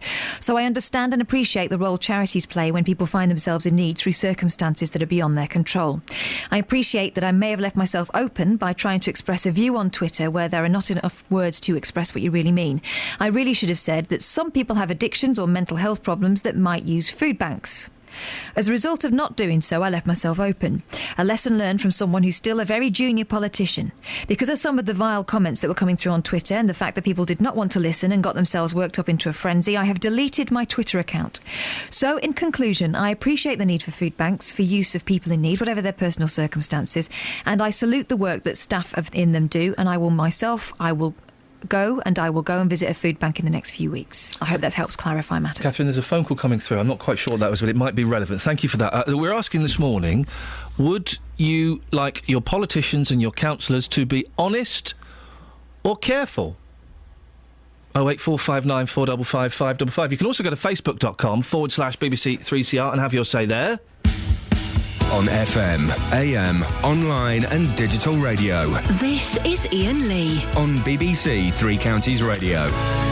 Now, people trying for families in Bedfordshire will, from now on, only be entitled to 1 free cycle of IVF. Previously, the Bedfordshire Clinical Commissioning Group said it was prepared to offer 3 cycles for women aged 23 and between 23 and 42 years old. In Buckinghamshire, only 1 free cycle is offered, and in parts of Hertfordshire, the number of cycles has been reduced from 3 to 2. Well, Mark Diane is Policy Officer at the Nuffield Trust. Morning, Mark. Morning. Mark, what kind of financial pressures are clinical commissioning groups under? Well, across the country, almost every clinical commissioning group will be facing quite a difficult set of circumstances. Demand on NHS services has been going up for reasons like obesity and an ageing population, and at the same time, obviously, we've had quite tight spending settlements recently. So although this is a very tough decision that might be quite difficult for a lot of people trying to have children, you would hope that it was taken because the local NHS in Bedfordshire has looked at its alternatives, given the financial pressure it's under, and thought maybe this is the least bad option. This reduction in rounds of IVF treatment, is it a trend that we're seeing across the country, Mark? To some extent it is. There's been a reduction in the number of places that offer all 3 cycles. Although at the same time, places that used to not offer IVF at all have increasingly come under pressure to at least provide 1 cycle to women trying for children. So as these pressures apply across the country, there is that trend, yeah. Do you think that we might... This could be the kind of the beginning of reductions in more treatments that are not perceived as being life-threatening? Because as we know that the NHS is under incredible financial strain, could this just be the start of something, do we think? There are some signs of that, and other procedures that are sometimes considered to be sort of on the boundary of what the NHS will provide, like varicose vein surgery, have also been going down in recent years. I think it's important to remember that although this kind of postcode lottery can seem unfair from your point of view as a taxpayer, because obviously everybody is paying the same, there is also the sort of counterbalance that you don't want an NHS where every decision is made in, the basement of some distant building. There is a case for kind of local control. So it's probably a kind of argument and discussion that will be coming up more and more. It's a strange one, this, Mark, because I know several people who've had children through IVF. None of the other conventional methods worked, and that's great, and their lives are blessed because of it. But it isn't... when we hear cutbacks in kind of medicine and treatment for life-threatening diseases, it isn't a life-threatening condition, is it? And it kind of leaves me scratching my head as to whether this should be on the NHS at all, really. It's a very difficult one. The National Institute for Clinical Excellence, which kind of sort of decides or recommends what the NHS should be providing, has found that because of the sort of, as you say, the uplifting quality of life that successful fertility treatment can bring, it is cost-effective when you compare it to some other treatments. But as you say, it's also perhaps not as straightforward a case of curing a medical complaint as some other things are. And I think with the NHS and the very tough financial situation it's in, I'm not going to say one way or the other, but there will be a need to look very carefully at the sort of overall set of what's being provided and what we're able to carry on with to what standard. Mark, I appreciate your time this morning. Thank you very much indeed. Mark Diane from Policy Officer at the Nuffield Trust. And I know whenever we do this, we get lots of phone calls from parents or people wanting to be parents who say, well, hang on a second, the fact that I can't have children is a condition, is a medical condition that should be treated on the NHS. And I say I know people that have had kids on with IVF that has been funded by NHS, and boy, their lives are wonderful because of it. But I don't. It kind of leaves me scratching. I know there's talk of not treating people if they smoke or if they're fat because it's not cost effective. I don't know if IVF should be an NHS thing. We've spoken to people who've had tummy tucks or those gastric bypasses or gastric bands who have been left with, bodies that they're not happy with. Flabby bellies. Yeah, and they've been told that tummy tucks are not something that the NHS can help them with. I mean, I guess that's the way things are going to end up going, unless the money starts to pour in, and I don't see where it's going to come from. But by then, if we were to say, and I don't know what my thoughts are on this, by the way, you can help me explore them if you want, 08459 455 555. If we say that we don't give any IVF treatment on the NHS, then that means that only rich people can have babies via IVF. So that's exclusive. But if you're cutting... Have I got this right? If you cut the number of cycles down from 3 down to 1, you're dramatically reducing the chances of that actually working. Exactly. Not very many people get pregnant on the first cycle, so it's almost like, dangling a carrot that they'll never reach, so to speak. And I think that's the problem. That's why many of them are going for IVF. I wonder whether, if you do your research and if you're going for IVF, you will read everything about it. You will know that this is the possibility and the probability, and maybe it'll just give you a flavour of something and you see whether you start saving up straight away. So there's that debate as to whether IVF should be on the NHS, and it's one that we've had before, and I'm happy to indulge it again. But it does, as I was saying to Mark, and you raised this point, Catherine, it then does say that if this is being cut back and looked at as luxury, slightly wrong word, but it'll do for the moment, what other treatments will we start to lose? Well, they'll start judging things on the basis of being, well, that's sad for you, but it's not life-threatening. Yeah. Corrective, plastic surgery after an accident or something. Or if you've had breast cancer, are they going to reconstruct your breast for you? 08459 455 555 is the phone number. You can also send us a text 81333. Start your text 3CR. Let's get the travel. Travel news for beds, cards and bugs. BBC Three Counties Radio. On the A1 southbound at the Great North Road in Roxton, there are queues approaching the Black Cat roundabout now from the junction for the A428 to Eton-Soken. Having a look at the motorways on the A1M southbound is very busy between junction 8 for Hitchin and 7 for Stevenage. Also looking very slow on the M25 anti-clockwise between junction 21 for the M1 and 15 for the M4. And further afield on the M1 southbound, there's a lane blocked at junction 16 for Daventry, and that's because a car's broken down. It's causing queues from junction 17 for Dunchurch. On the trains, no reports of any delays at the moment, but Thameslink services are going to Elephant and Castle instead of London Bridge because of engineering works. Samantha Bruff, BBC Three Counties Radio. Samantha, thank you very much. We've had a good tweet, Catherine. Tim sends good tweets. I'm assuming that this is an original of yours, Tim, because it's very good. Yeah. A politician's tweet is like an episode of Game of Thrones. 140 characters and usually a tragic ending. Oh, Tim. If you want to tweet us, at Iain Lee, at 3CR Kate, or at BBC... Well, hang on, what's the official Twitter that we should be giving out? Who? Sorry? At BBC 3CR. Yeah, that'll do. 7:16. It's Monday, the 5th of January. I'm Iain Lee. These are your headlines on BBC Three Counties Radio. A Conservative councillor in Aylesbury has caused a storm on Twitter by saying food banks are only used by people with drug, alcohol and mental health problems. Detectives say a man from Potton who was found dead in a car had been shot in the back. And Labour says it would cap rail fares as commuters face ticket price rises after the Christmas break. BBC Three Counties Radio.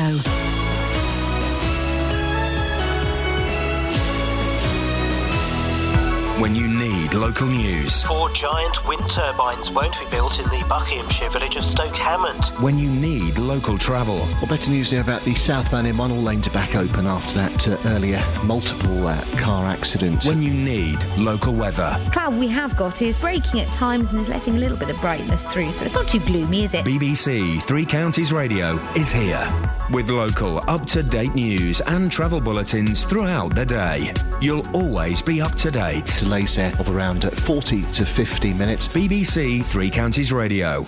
08459 455 555 is the telephone number if you want to give us a call. If you want to also comment about Mark Gwynne, you can do by we're on facebook.com/BBC3CR. And lots of you talking about kind of the Tory policies on benefits and things like that, which is kind of cool. But the question, what is the question around this councillor? The question is, I mean, we're talking about Twitter rousing, in general. The question is about this one is, would you rather your councillors, your politicians were honest on Twitter or careful? So it's kind of moving away from, the debate about the Tories' attitude towards benefits and Labour's attitude and all of that kind of stuff is one that we've done, and someone else will do a lot better than us. Mark Wynne's statement on there as well. He's saying that the point he was trying to make was more subtle. Yeah. Well, and I think the question is, you're right, is do we want our politicians and our councillors and our people in authority to be honest or careful? And I think it's much more exciting, and they won't be honest. There'll be probably a few UKippers that say what are perceived as inappropriate things on Twitter, and then they'll get deleted and they'll get booted out as the election approaches. But you'll get very few people from the main parties saying exactly what they think and what they feel about it. People are wise to that now, aren't they? Yeah, I think so. 08459 455 555 is the telephone number if you want to give us a call. Across beds, hearts and bucks. This is Iain Lee. BBC Three Counties Radio.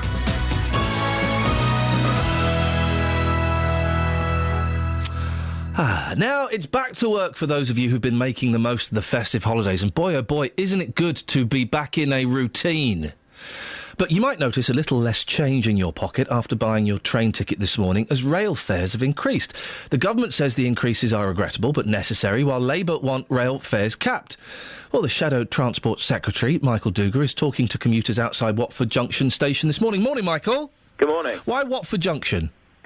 Well, Watford Junction is one of the places where we looked at the figures, and the increase in fares since 2010 for a local season ticket there has been over £500. That's a 22% increase.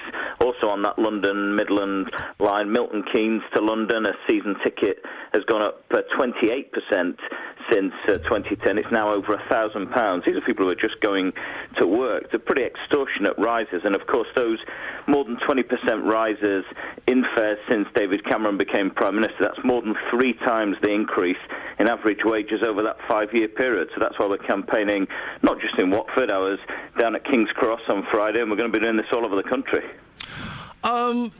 Fares did go up when Labour were in power, weren't they? They did. They went up. It's worth noting that I think if we're going to look at the past, in 6 out of the 13 years that Labour were in government, fares were either inflation plus 0 or inflation minus 1. And what about the other years? There were some fare increases during that time. Don't forget, though, this was a period when the economy was doing very well and people's wages were doing well, and there was a need to get some investment in. Now, you can get investment in the railways from a number of sources. The taxpayer still makes up a huge burden. The passenger, obviously, is a source through the fares. But what we're saying is these train operating companies, like the London Midlands of this world, making big profits, they've got to really put their hand in their pocket too. But there's a few things that you can do, practical things, to help people listening to your show. We've said, you mentioned about capping fares. We think there should be a strict cap on all the regulated fares and all the routes. We think you should get rid of something called the flex, and this was something the previous Labour government actually abolished in 2009. It's the ability for the operating companies to charge up to 5% more than the RPI model. We got rid of that before the last election, and we said this government reintroduced it, and that's one of the reasons why you've had these inflation-busting fare increases. So what would, under a Labour government, Michael, what would the cap be? Well, we said there would be a strict cap. That was something that we'd have to work out, obviously, year on year, but there would be. So you don't have a figure? Cap. We don't at the moment, but what we've said is also there's a couple of other things you can do. Let's simplify the ticketing. Because just to go back to the cap, Michael, because there is a cap this year, isn't it? It can't be above 2.5%. Yep, they've frozen it this year. So would your cap be less than that? We've supported this increase. What the government has done this year, we've actually called for every year. So the reason why you've had these inflation-busting rises over the last 5 years is because the government has only chosen to do it in this one general election Would your cap be less than 2.5%? Well, we'd have to look at each year. The government has to assess that. So they're doing. The Tories are doing what you're saying you would introduce. They're doing it already. We would have a strict cap. The government has got a cap this year. We said you should have a strict cap every year. But there's other big changes you can make. There should be a legal right for all passengers to get the cheapest ticket. That doesn't happen at the moment. You need much more simplified ticketing. And they've introduced. They're introducing that as well, aren't they? Aren't they making it? What they've said is, if you look at the detail, they said there's a voluntary code of conduct that they've still yet fully drafted with the industry. This is just something the operating companies are kind of stitching up themselves. But the ticket machines have to say that you can get cheaper tickets by going to. What they're saying, the government said that they may by March introduce an ability where the ticket machine simply might tell you that you could get a better deal if you go to the ticket office. Now, if you're down at Watford Junction or Milton Keynes or your listeners and you're dashing for that train, the idea that you can go to the ticket machine and then you can be referred to some sort of, one-on-one in-depth advice session at the ticket office. The ticket offices are not actually open a lot of the time in many of these stations. So this is a complete nonsense. So you've got to simplify the ticketing, but you've got to give passengers a statutory right to the cheapest ticket. That would make a big difference to people as well. But the other thing is, passengers are the only people on the railways that have no voice in the running of our railways. And that's one of the reasons why people listening to your show keep getting clobbered at the ticket machine and are seen as a soft touch by this government and by the operating companies, and that's got to change. And how long are you going to be at Watford today? We'll be at Watford for an hour. We're going all around the country. As I say, we're going to take this campaign to commuters. And who are you going to speak to? But all over the country. But who are you going to? Are people going to be able to speak to you at Watford? Of course, absolutely. That's the whole point of going. So I'm going to be talking to commuters, seeing what they think about the rail fare rises, also about what they think of the service on London Midland, and also what other changes they'd like to see. This has got to be as much about listening as it is about highlighting this. It's a bit of a safe bet, isn't it? Crisis facing listeners to your show. It's a safe bet, isn't it, Michael? They're going to say they don't approve of the increases and they don't like the rail service, but they would have said exactly the same thing under Labour, wouldn't they? No, well, what you generally find is they'll say the service can be improved. They'll say, we think there should be more information to passengers. Why is it that you can be stood at that platform and then you can see that your next train maybe has been cancelled, but then the one after that is running on time? So you think, well, I shan't make alternative arrangements. I will wait for the next one. And then lo and behold, a few minutes before it's due in, it pops up that it's been cancelled. It's also the lack of information that is infuriating. And when people are paying so much, and don't forget this cost of living crisis, rail fares is only part of it. People know when their energy bill drops through their door that the cost of living squeeze is going on. And of course, they pick up their newspapers and they find out that people at the very top, the millionaires, have had a tax cut, and people just say, that can't be right. But Michael, why are you talking to the people? Because it seems you know kind of what the answers are going to be anyway. This is just electioneering, isn't it? No, I think we've got some of the answers. Actually, one of the big answers is how do you get a much stronger passenger voice? Now, talking to passengers today is part of that, but they should have a role front and centre in the running of our railways. The government has a slightly ironically named body called the Rail Delivery Group, and that is exclusively made up of Network Rail and the operating companies and the freight, and it's the industry stitching up the running of the railways, and the passengers have no voice in that. And we've seen with some of these franchises, some of the ludicrous services. You know, East Coast Main Line was the only franchise in 2014 that actually cut fares in real time. That's run by the public sector. So the government I was going to ask, a lot of people, it was a Tony Blair policy until he got into power. The Greens supported the renationalisation of the railways. Would Labour consider that? Well, I don't think people want to go back to a sort of 1980s British rail model, but I think where people are right to highlight is I think there should be far greater role for the public sector and far greater public accountability. East Coast Main Line is a great example, you know. That was something that was brought back into the public sector, so the running of that rail line in 2009. Since then, they've got very, very good passenger satisfaction. They've returned nearly £1 billion of profit to the Exchequer. So the government had to decide what are we going to do in terms of running East Coast Main Line. So they had a competition, but they actually barred East Coast Main Line, the people who currently run the service, from even bidding for that contract because they're public sector and they're British, and yet they allowed French nationalised industries to bid for it as well. So I think you've got to have a position where you've got a strong public sector operator able to take on and challenge these private companies in terms of the franchising. It's one of the reasons why we've said we should review the whole of the franchising arrangement. Okay, Michael, it's just not fit for purpose Michael, for passengers. I appreciate your time this morning. Michael Duga, Shadow Transport Secretary, will be at Watford Station today if you want to have a chat with him. Joined now by Conservative MP for Watford, Richard Harrington. Richard, why aren't rail fares capped? Yeah, I did have a chat with Michael this morning after I bought my weekly season ticket. A bit of a way with him. Well, you could afford the season ticket, could you, Richard? Well, it was £73 for a week. Now, and how much of an increase is that? I was actually trying to look up on my credit card what I paid last time. It's about £2 or £3. Yeah, so £2 or £3 a week. So that's 120 odd quid a year. Not everyone could afford that, can they? No. Well, look. They're too expensive. Regulated fares, as Michael said, have been capped. Basically, everything that Labour said they're going to do has been done. But the fact is, what people understand they have to pay for rail. They know that if they don't pay, it's going to be paid by the taxpayer, and they are the taxpayer. So Ed Miliband makes a speech in August. I tried to work out how much that capping would cost the taxpayer. It was about £10 billion. Well, it's got to come from somewhere, and people aren't completely stupid. But people don't have seats, trains are late, services are rubbish, services are being cancelled. People are furious, Richard. This is the main point, and I use that train all the time. I can tell you how many people I speak to. I presented a survey to the chief executive of London Midland, with a petition attached to it, with more than 5,000 signatures locally.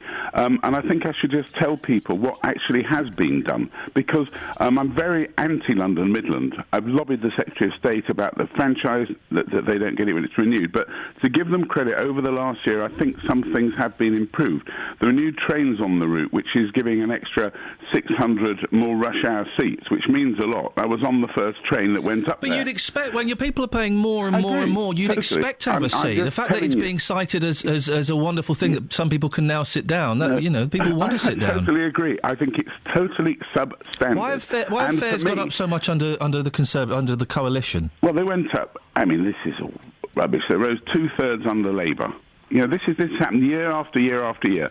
You get. But they've also gone up. But okay, well, if you're upset with them going up under Labour, his last job was special advisor to Gordon Brown. He knows all about. We can all. Let's stop throwing mud around at each other. I'm not throwing mud around, but he comes to Watford once in 4 years, and he makes these comments without really knowing what goes on. Richard, fares have gone up significantly under the coalition. It's gone up beyond the rate of inflation. People are having to fork out more and more money just to get to work. Why have fares gone up so much under the coalition? Because the cost of running the railways is extremely high. Fares are too high. But I can tell you something. But why have they gone up? Let me finish, please. They've gone up because it costs more to run.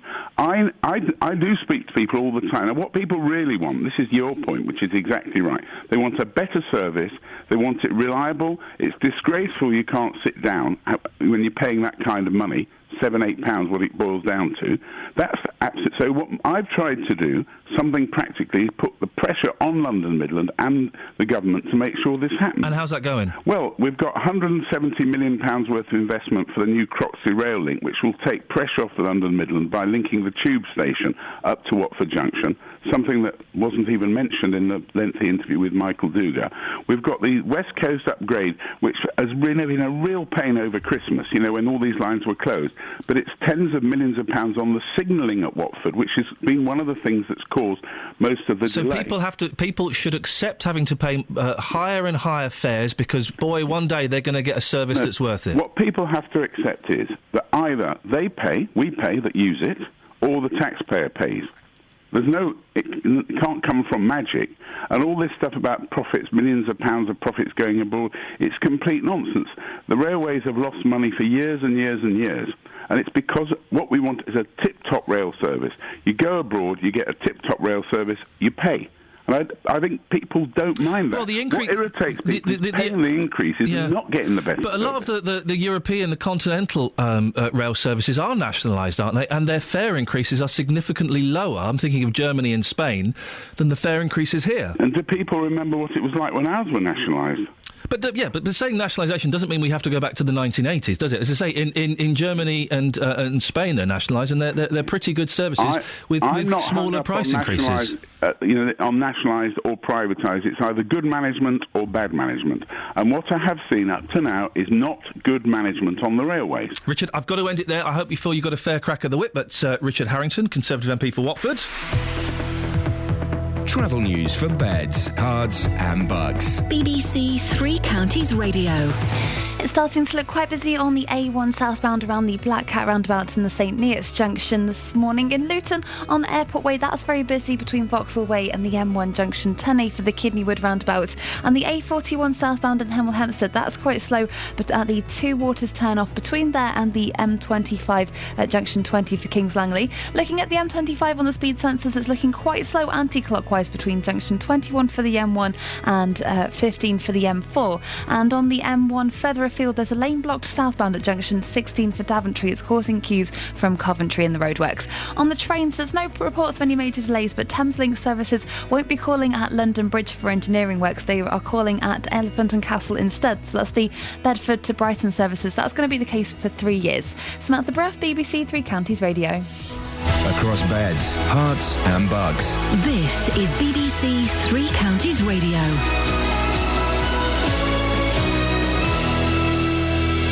It's 7:30, I'm Lee Agnew. The headlines: a Conservative councillor in Buckinghamshire has caused an online row about food banks. Aylesbury Vale District Councillor Mark Wynne said they're only used by people with drug, alcohol and mental health problems. A post-mortem has revealed that a man from Bedfordshire who was found dead in Cambridgeshire was shot in the back. 36-year-old Jesse Smith from Potton was found dead in a car at Burwell in the early hours of New Year's Day. Women in Bedfordshire having trouble conceiving will only be entitled to one free cycle of IVF from now on. Previously, the NHS said it was prepared to offer 3 cycles for those aged between 23 and 42. The weather will be murky this morning with cloud and drizzle. Top temperatures around 9 degrees Celsius, 48 degrees Fahrenheit. Three Counties Sports. BBC Three Counties Radio. Watford are out of the FA Cup after losing 3-0 at Chelsea in the third round. 3 goals conceded in the second half decided the result, but head coach Slavisa Djukanovic was happy with the performance of his players. I expect supporters must be happy with performance of the team. We try, but really we today play against one team what is best of us. Sheffield United provided the shock of the third round so far. The League One side, who are already in the semi-finals of the League Cup, beat Queen's Park Rangers 3-0 at Loftus Road. United assistant boss Chris Morgan can't decide what makes his side so good in the knockout competitions. I'm not sure. The club's over the past few years has had a good tradition with the cup, going back to Neil's team that got to 2 semi-finals, and then obviously when the gaffer came in last year, FA Cup semi-final, League Cup semi-final this year. I think if you'd have asked the supporters and if you'd have asked us as a club, that's position for the turn of the year, I think everybody would take that. Elsewhere, Man United beat Yeovil 2-0 and it was a 2-0 win for Arsenal against Hull City. This evening, AFC Wimbledon host Liverpool. Thousands of people have signed an online petition against the possibility of League One side Oldham signing convicted rapist Ched Evans. It's understood the club has been in talks with the striker and a press conference is due later today. And finally, Gary Anderson's won his first PDC World Championship darts title. He beat Phil Taylor, who was competing in his 20th final, by 7-6 at Alexandra Palace. BBC Three Counties News and Sport, more at 8 o'clock. I'm being swallowed by a boa constrictor. I'm being swallowed by a boa constrictor. I'm being swallowed by a boa constrictor. And I don't like it very much. Oh no, he swallowed my toe, he swallowed my toe. Oh gee, he's up to my knee, he's up to my knee. Oh fiddle, he's reached my middle, he's reached my middle. Oh heck, he's up to my neck, he's up to my neck. Oh dread, he's swallowed my... Call 08459 455 555. BBC Three Counties Radio. So you've kind of heard the first hit of what we're going to be offered virtually every single day as the election. When is the election? May the 5th? Is that the day? The 6th? The 5th? It's on a Thursday. Why are they on Thursdays? There'll be a reason. It'll go back to farming. You reckon? It always goes back to farming, yeah. Because you get the Thursday off. Why are they always in primary schools? 7th. Sorry? May the 7th. Is it a Thursday? Yeah. Yeah, of course it is. Why? And why are they in primary schools? Well, if it is a Thursday. Sorry? If you said it's a Thursday, then it would be the 7th. There we go. 17 weeks to go, says Paul Scoynes in an email. #election. He's got an election going right now, isn't he? OK, let's move away from that. But... He would have, though. Oh, stop it. But the thing is, right, so what you've just heard there, you heard Shadow Transport Secretary Michael Dugar, who is doing... It's a bit of electioneering. He's going to go around the country and spend about 45 minutes in each place and go on all local radio stations. And then you heard a Conservative MP saying the complete opposite. Now, those people won't necessarily go on together... Which, if Mr. Dugan and the other gentleman, Mr. Harrington, had gone on together and had basically a punch-up on the radio, that would have been wonderful, and I would have liked that. And it was quite feisty anyway, but... Do we want more of those? Is that the game that we want to play, where a shadow minister is doing the rounds to put forward the Labour point of view, and then, but also there's a Lib Dem who's going to be at a factory today to talk about getting more people off 0-hour contract. Is that the game we want to play? At the same time, that is the game, isn't it? And we have a duty to let people know what the parties stand for. I suppose we do. I've never done a grown-up radio show during a general election. I've always done... When are you going to do one? Word after the show, please.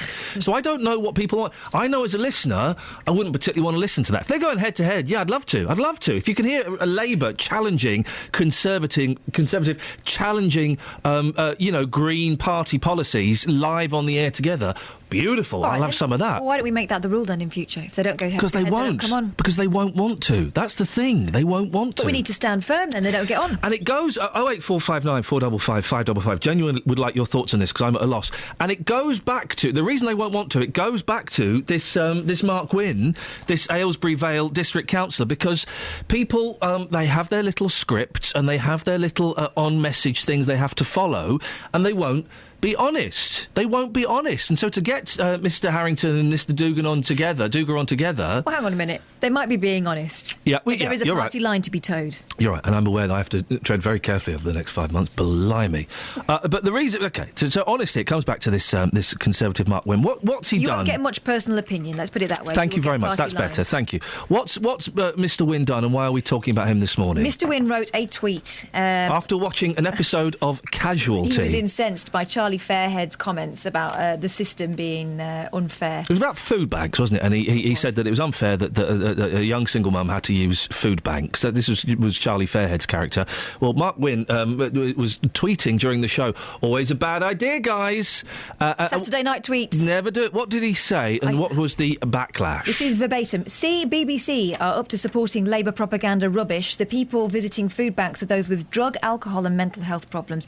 That was the tweet. Now, since then, we've had communication from Mark Wynne, who unfortunately doesn't want to come on and have a conversation with us about it, but he sent us a statement suggesting... And is it because... And we don't know, so we're kind of making up here. I make up it's because he is worried about saying the wrong thing again. Because surely if you have been wronged, if you feel you've been wronged, you'd want to come on and say, no, look, this is what I said, this is what I meant, everything else is nonsense. This is a conversation we'd like to have with him, but he does make a comment in his statement about him being a relatively junior politician, which suggests that he's made a political mistake. You know, the question is, and Dennis, I see. I will come to you in a bit, Dennis. I just want to get to Justin. The question is, Justin, do we want our politicians, our councillors, our people in authority to be honest or careful? Yes, I can just see, by the way, May the 7th, I think you're going to say, I've lost my voice. I'll be in on May the 8th, but May the 7th, I think, yes, you're right, I might be sick. It's such an interesting talking point, this one. I've taken this one to the streets in the last 30 minutes or so to get people's opinions about politicians being honest or careful, but also people's perceptions of food banks, going back to the councillor's comments. So a mixed bag coming up here. Here's what people had to say. So when it comes to politicians, do you want them to be completely honest? Yes. With comments which could offend? Yes. Or do you want them to be careful? No, I want them to be completely honest. I don't care who they offend. It's time we had honesty in this country. There's too much of this washing over everything, particularly immigration issues, things like this. They've got to come up front and say exactly what the position is. What's your perception, and I'll tell you about the comments in a second made by a local councillor, okay. What's your perception of people who use food banks in this country? Listen, as a fallback for people in genuine need, I'd agree with that. Unfortunately, they've become an excuse for people just to go down there and claim whatever they can. It's a symptom of this country, I'm afraid, on the system that we operate. If people are in desperate trouble, great. Let them go to a food bank. They've got to feed their families. But there's an awful lot of people going to food banks who have no right to be there, quite frankly. You seriously believe that? I seriously believe that, yeah, quite frankly. You want honesty? And you don't care if it offends you? No. If they say, do you know what, all men who wear glasses with grey hair and yellow jackets, they're criminals, you'd have no problem with that? Well, I would, because that's not the truth. But in their mind, it would be true. Well, no, it's in their mind. But you see, I'm putting it to you, and honestly, you can't take it. Unfortunately, I can take it, but unfortunately, politicians... they're not the right people to comment on these things anyway, because they're all a bunch of crooks and liars. In your opinion. Thanks for your time, sir. Okay. Take care. Cheers. I've got to stop you there, Justin. Go on.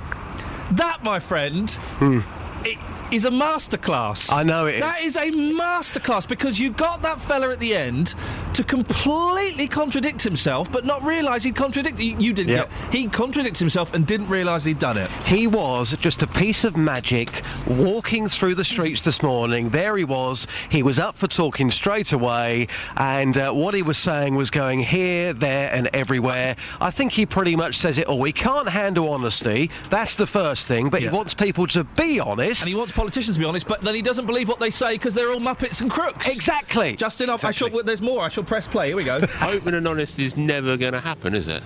They look after themselves first, last and all the time. I'd also want them to be there when you want them. And let me ask you about your perception of people who use food banks. When you think about those people that go and use them on a weekly basis, what's your perception of those people? Most of the time, it's probably not their fault. You know, they're, for the grace of God, go most of us, I think. Do you see them as drug addicts, as alcoholics? I just see them as people who, for whatever reason, are having a hard time maybe just lost their jobs.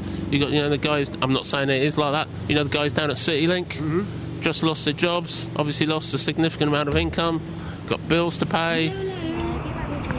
That was great, Justin. That was a masterclass in the very, very subtle art of getting to the truth, and I appreciate that. Thank you, mate. It's no problem. There was something else we wanted to get Justin to do, wasn't there? And I've forgotten what it... Well, if I got enough time this morning, I've been to a train station at 5:30 this morning. Of course, the prices have gone up, and that today's the main day. Commuters going back into the capital. If I get time in the next 30 minutes, what I might do, I'm not going to mention where I am right now, but I might just jump on a train to see what these people have to experience day in, day out. If I get time, I might do that. Justin, find time, please, boss, and there's a coffee in it for you. Okay. Thank you, mate. Ta-ta. I've got some texts too. Yeah, go on, let's have some texts, then we'll do the travel. Ben of Buckingham. Many of my posts on Facebook are very outspoken, but they don't offend because I either come up with a different word or the first letter of an offensive word, which means I get my point across. I've often said this, right? I would be tempted to completely change... By the way, I don't know who I'm going to vote for in this election. I don't know. And normally I do, I don't know. I would be completely prepared to change my voting policy if a Member of Parliament came out and started effing and jeffing. If something really bad happened and a Member of Parliament said, "Do you know what? This is flipping disgusting." But if it was real... Yes. This is flipping disgusting what you idiots have done. You have completely balls this up and you need to sort this out. How much respect would that person get? If David Cameron, if Ed Miliband, if Nick Clegg, you expect Farage to do it, but if those three just came and said, "You know what, we effed up royally here, we are completely in the S and we're going to do our best to sort it out," wouldn't that be wonderful? I would respect a politician that did that. 08459 455 555. More texts after this. Travel news for beds, cards and bugs. BBC Three Counties Radio.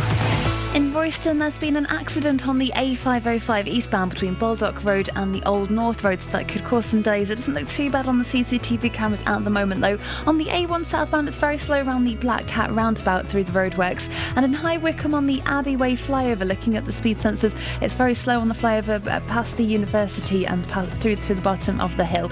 On the M25 anti-clockwise, it's starting to look busy between junction 18 for Chorleywood and 15 for the M4, and the M1 towards London very busy between the M1 junction 10 for the Luton Airport Spur Road and 9 for Redbourne. There are reports of any major problems on the trains, but Thameslink services are not calling at London Bridge, they're calling at Elephant and Castle instead. Samantha Bruff, BBC Three Counties Radio. The ever controversial Samantha Bruff. 7:47. It's Monday, the 5th of January. I'm Iain Lee. These are your headlines on BBC Three Counties Radio. A Conservative councillor in Aylesbury has caused a storm on Twitter by saying food banks are only used by people with drug, alcohol and mental health problems. Detectives say a man from Potton who was found dead in a car had been shot in the back. And Labour says it would cap rail fares as commuters face ticket price rises after the Christmas break. 08459 455 555. Let's get the weather. Here's Alina Jenkins.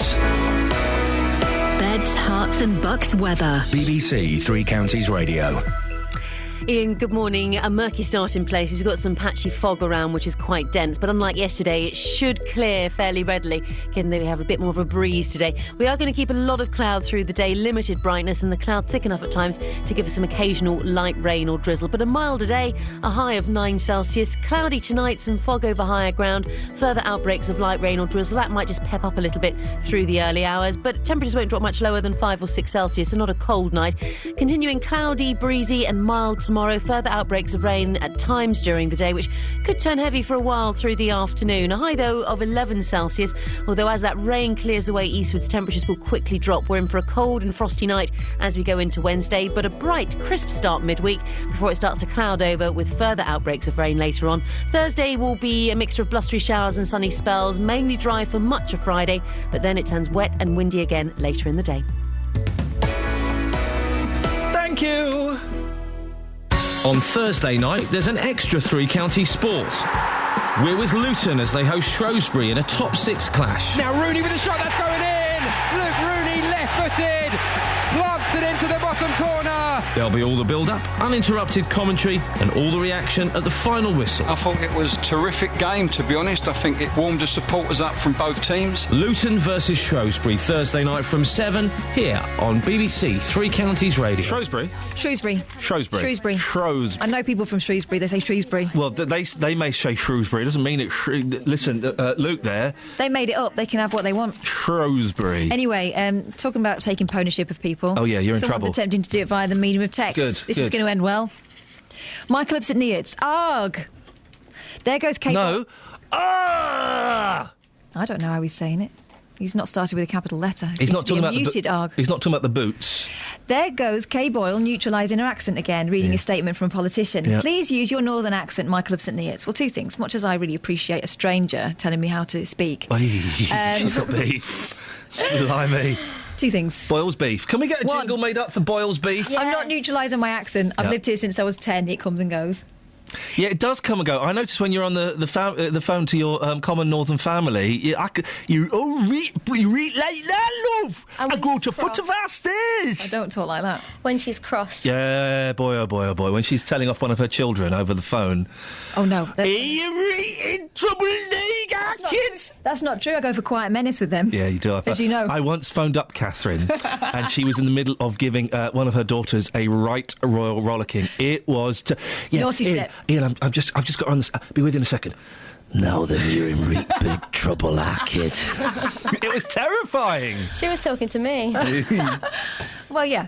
So, one thing. The first thing, I've lived here since I was 10, my accent comes and goes. Two, doesn't everyone talk a little bit posher when they're being really careful over a statement if they're reading something aloud that someone else has given them? Kelly can't.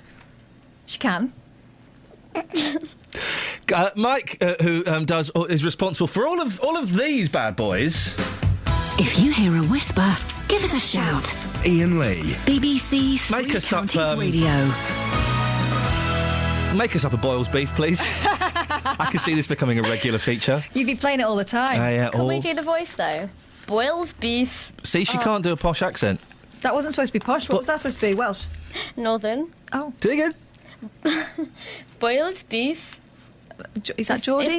We're not allowed to do those accents anymore, mate. It's not 1978. It's up there somewhere. Yeah, it's up in Jamaica. I was kind of going Newcastle-ish. I'm not from Newcastle. I know, but that was... But you say Newcastle, so... I say Castle. Yeah, isn't that funny? 08459 455 555. Now, a story that we followed closely in 2014, the saga of the Old Town roadworks in Hemel. Oh no, not that again. It dragged on for flipping ages and ages. The work was delayed and the scheme was hit with problem after problem. And traders were left feeling angry as they lost thousands of pounds in trade.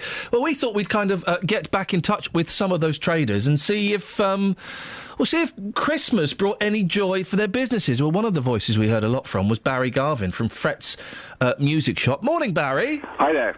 Just remind us, it was tough. But those roadworks seemed to go on forever and ever. The delays were just ridiculous. And your business was struggling, wasn't it, because of these roadworks? We, as well as many other traders in the high street, were badly hit. The job should have taken 5 months and it took a year. And we had 5 months of solid road closure. You can't trade in those conditions. We made the best of it and we're still standing. But we are still hanging on, basically. And I know that you am I right? You had a lot of stock that you couldn't pay for.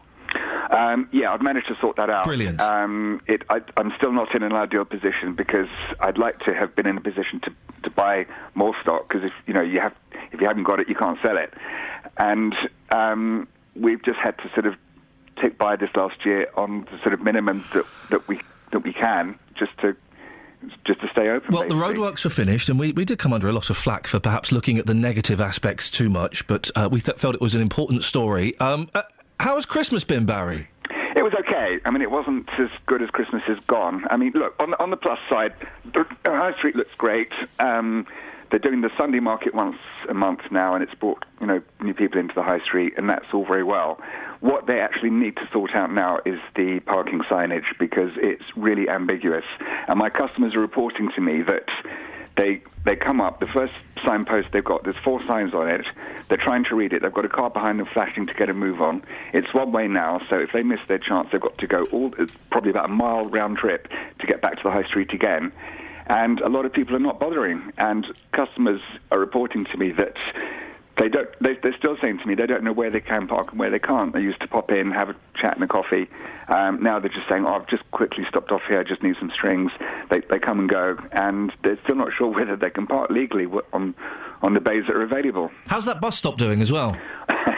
The bus stop, there's still no bus route, is there? There's no bus stop. It's unlikely there is going to be. They put barriers up now on the bus stop to stop people parking, so at least that it's no longer a revenue trap for the wardens. But it's just laughable that I know it's European directed that they have to have a bus stop when they refurbish a road, but it seems that they're more interested in keeping Europe happy than keeping the traders who pay a substantial amount of money in business rates. How is 2014 looking, Barry? I've got a friend who runs a small independent shop, and he works like Billy O for 3 weeks over Christmas. Then January, February, he is dead. I mean, what is that kind of the usual plan?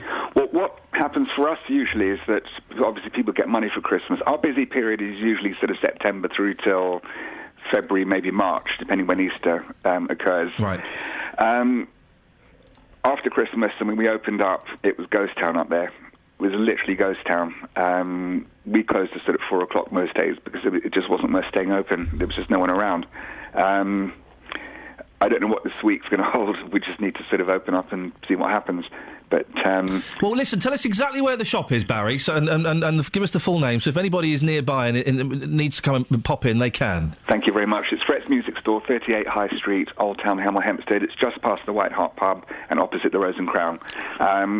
It's a great shop. It's a great road. There's some really good businesses up there. It's worth visiting. Barry, I wish you the best of luck. Keep in touch with us, won't you, and let us know how it goes. 08459 455 555. We're talking about Councillor Mark Wynne, a Conservative councillor who upset people on Twitter by responding to an episode of Casualty and saying that food banks... I want to make sure I get this right. BBC are up to supporting Labour propaganda. Rubbish. The people visiting food banks are those with drug, alcohol and mental health problems. He now says he's going to go and visit a food bank. I've asked him whether we can go with him. It's not looking good. But oh, really? Why? I'll tell you more in about 10 minutes. All right, well, let's speak to Pat in Houghton Regis. Morning, Pat! Good morning, Ian. What you got for us, boss? Oh, that Mark Wynne. He should definitely go. He's obviously... His nose is too far up in the clouds, isn't it? I mean, I about 30 years ago, I was made redundant. I didn't get much redundancy pay. And I thought the right thing to do was to pay off my debts. And I had a job for another month, a temporary one for a month, thinking everything's going to be all right. And that I was out the door on that one as well, so there wasn't much work there. And I went to sign on, and I was offered £3 a week to feed 3 children and myself. And how long ago was this? 1923? I know you're old, Pat, but blimey. Yeah, thanks very much, yeah. 30 years ago, work it out. Yeah, go on, all right, yeah. 1984.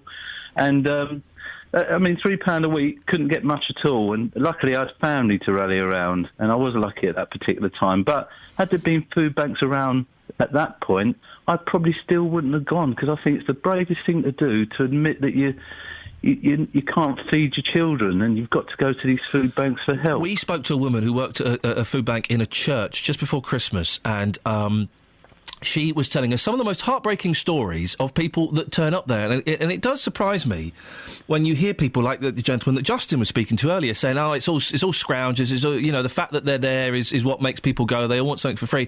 And you're right, you must be at such a low point to go into a place and say, I can't feed my family. You got anything? It must be awful. It's the lowest point it must be in any parent's life to go to. But going back to this councillor, yeah, don't you respect the fact that he's been honest? He said what he thought, and you think he should step down? Well, he's ignorant. He's completely an ignorant councillor. He won't even come on and defend what he said. I mean, anyone that ridicules people that are struggling in this day and age, caused by successive governments, don't need to be in that position. They don't deserve to be in that position. Pat, thank you very much. 08459 455 555. Travel news for beds, cards and bugs. BBC Three Counties Radio. In Royston on the A505 eastbound, there's been an accident between Baldock Road and Old North Road.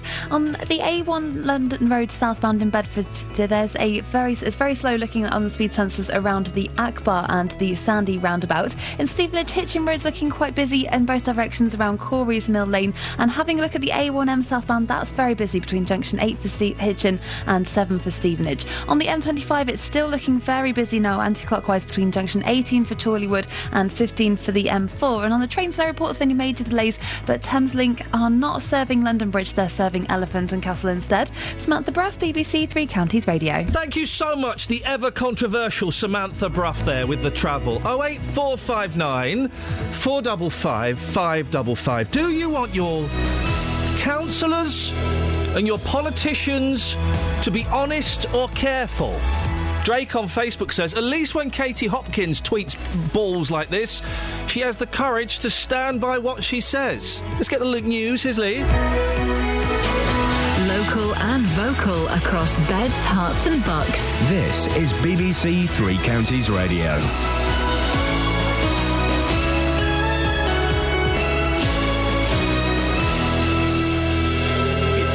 I'm Lee Agnew. The headlines: Aylesbury councillor causes online row over food banks. Teenager named after New Year's Day crash.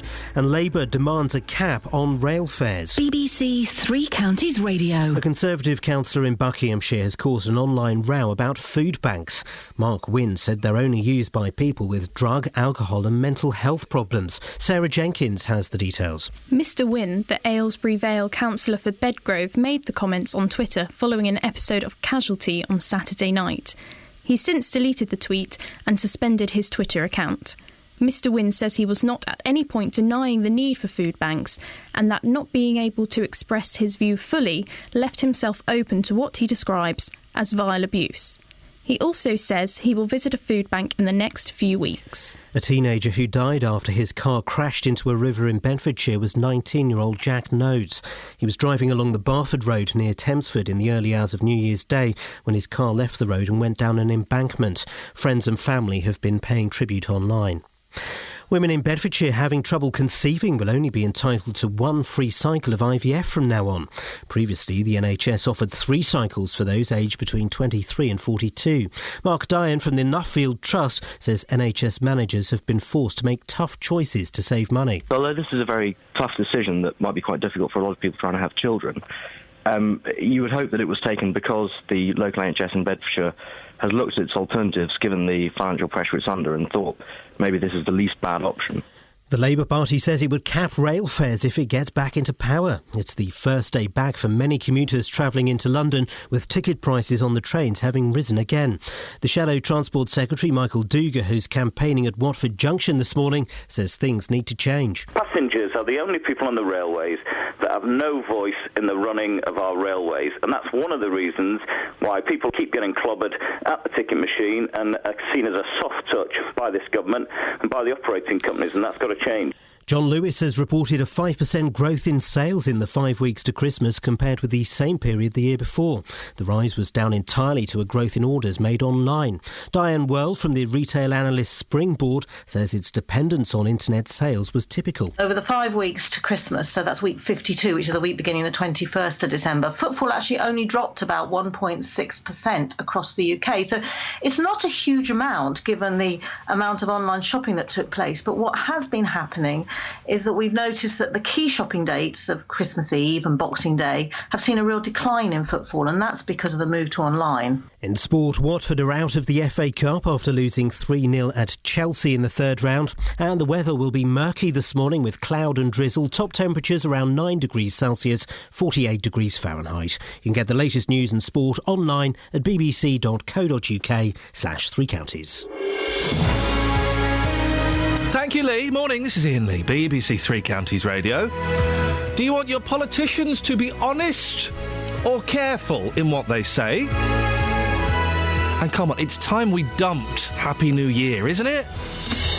Across Beds, Herts and Bucks. This is BBC Three Counties Radio. It's this whole Happy New Year thing. It really has. Dealey is wandering around like a lunatic, wishing people Happy New Year.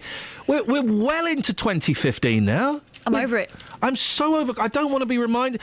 The most un-Christmassy Christmas I've ever had. There was just something missing. There was something missing from it. I don't know what it was. Joy. I don't know. It was good Christmas. I didn't have any pudding this year. I didn't have any Christmas pudding.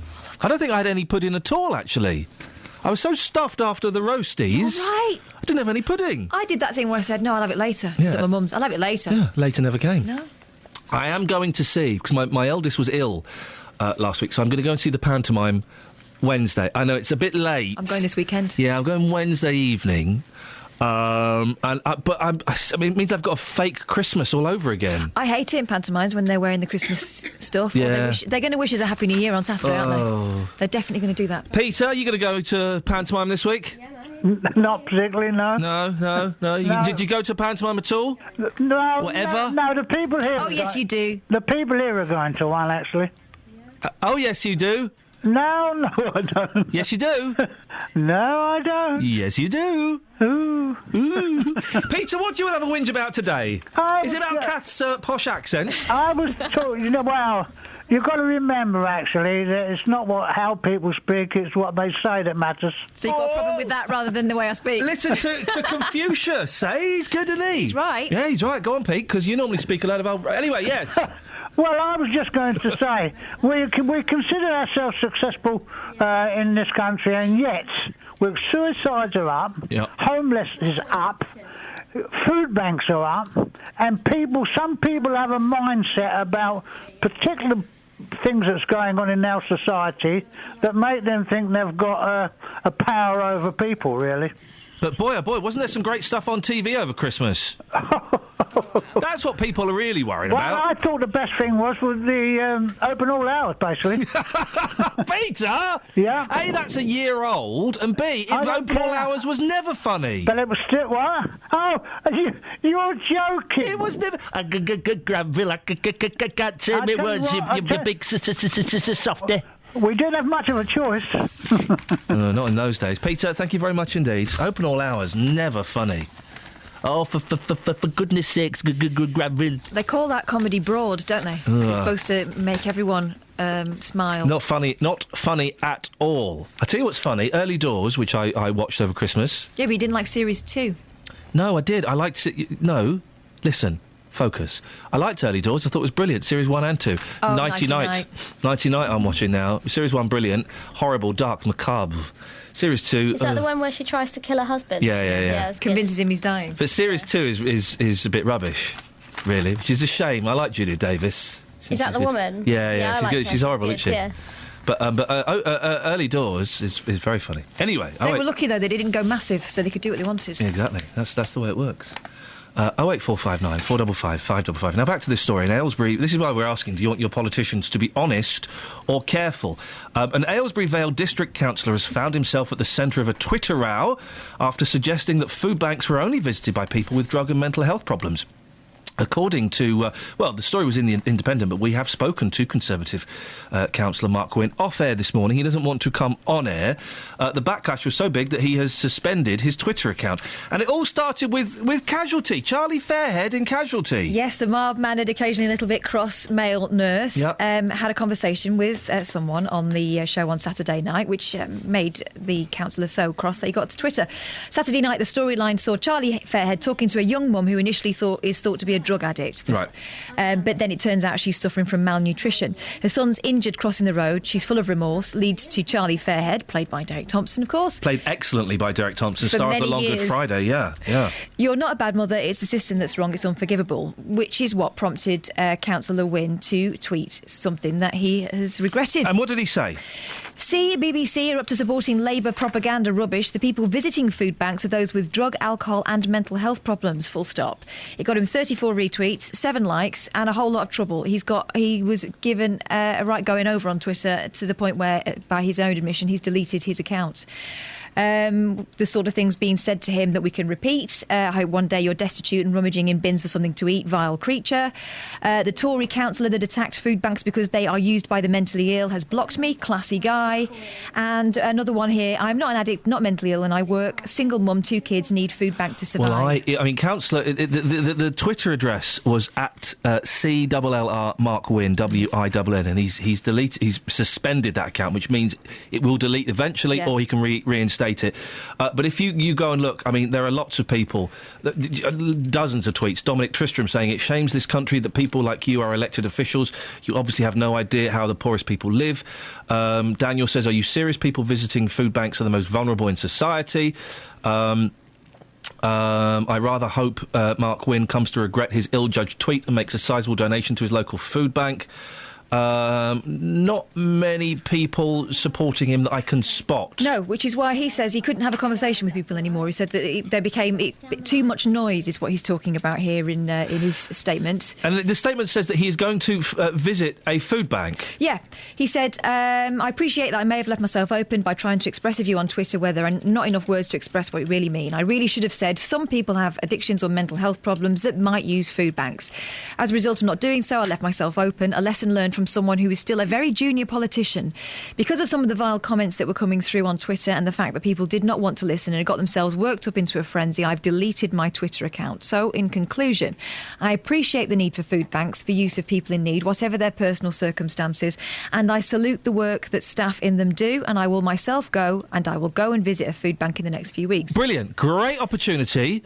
And you have got in touch with them and said, I'd love to pop along. Yeah, keep in touch with us about it. We'd like to hear how it goes on. Maybe we could come with you.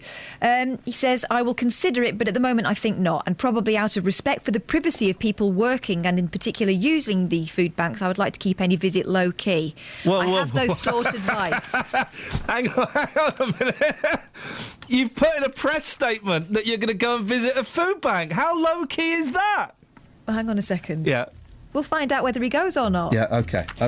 Thank you once again for letting me put my side. The Independent, incidentally, were given a statement but don't seem to have used it. He says he's sought advice.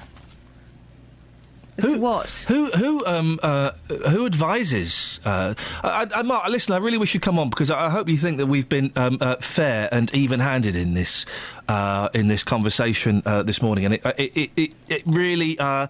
statements never kind of give the full story, I think. They certainly don't give the emotion. So, hey, listen, you're more than welcome. You've got Catherine's email.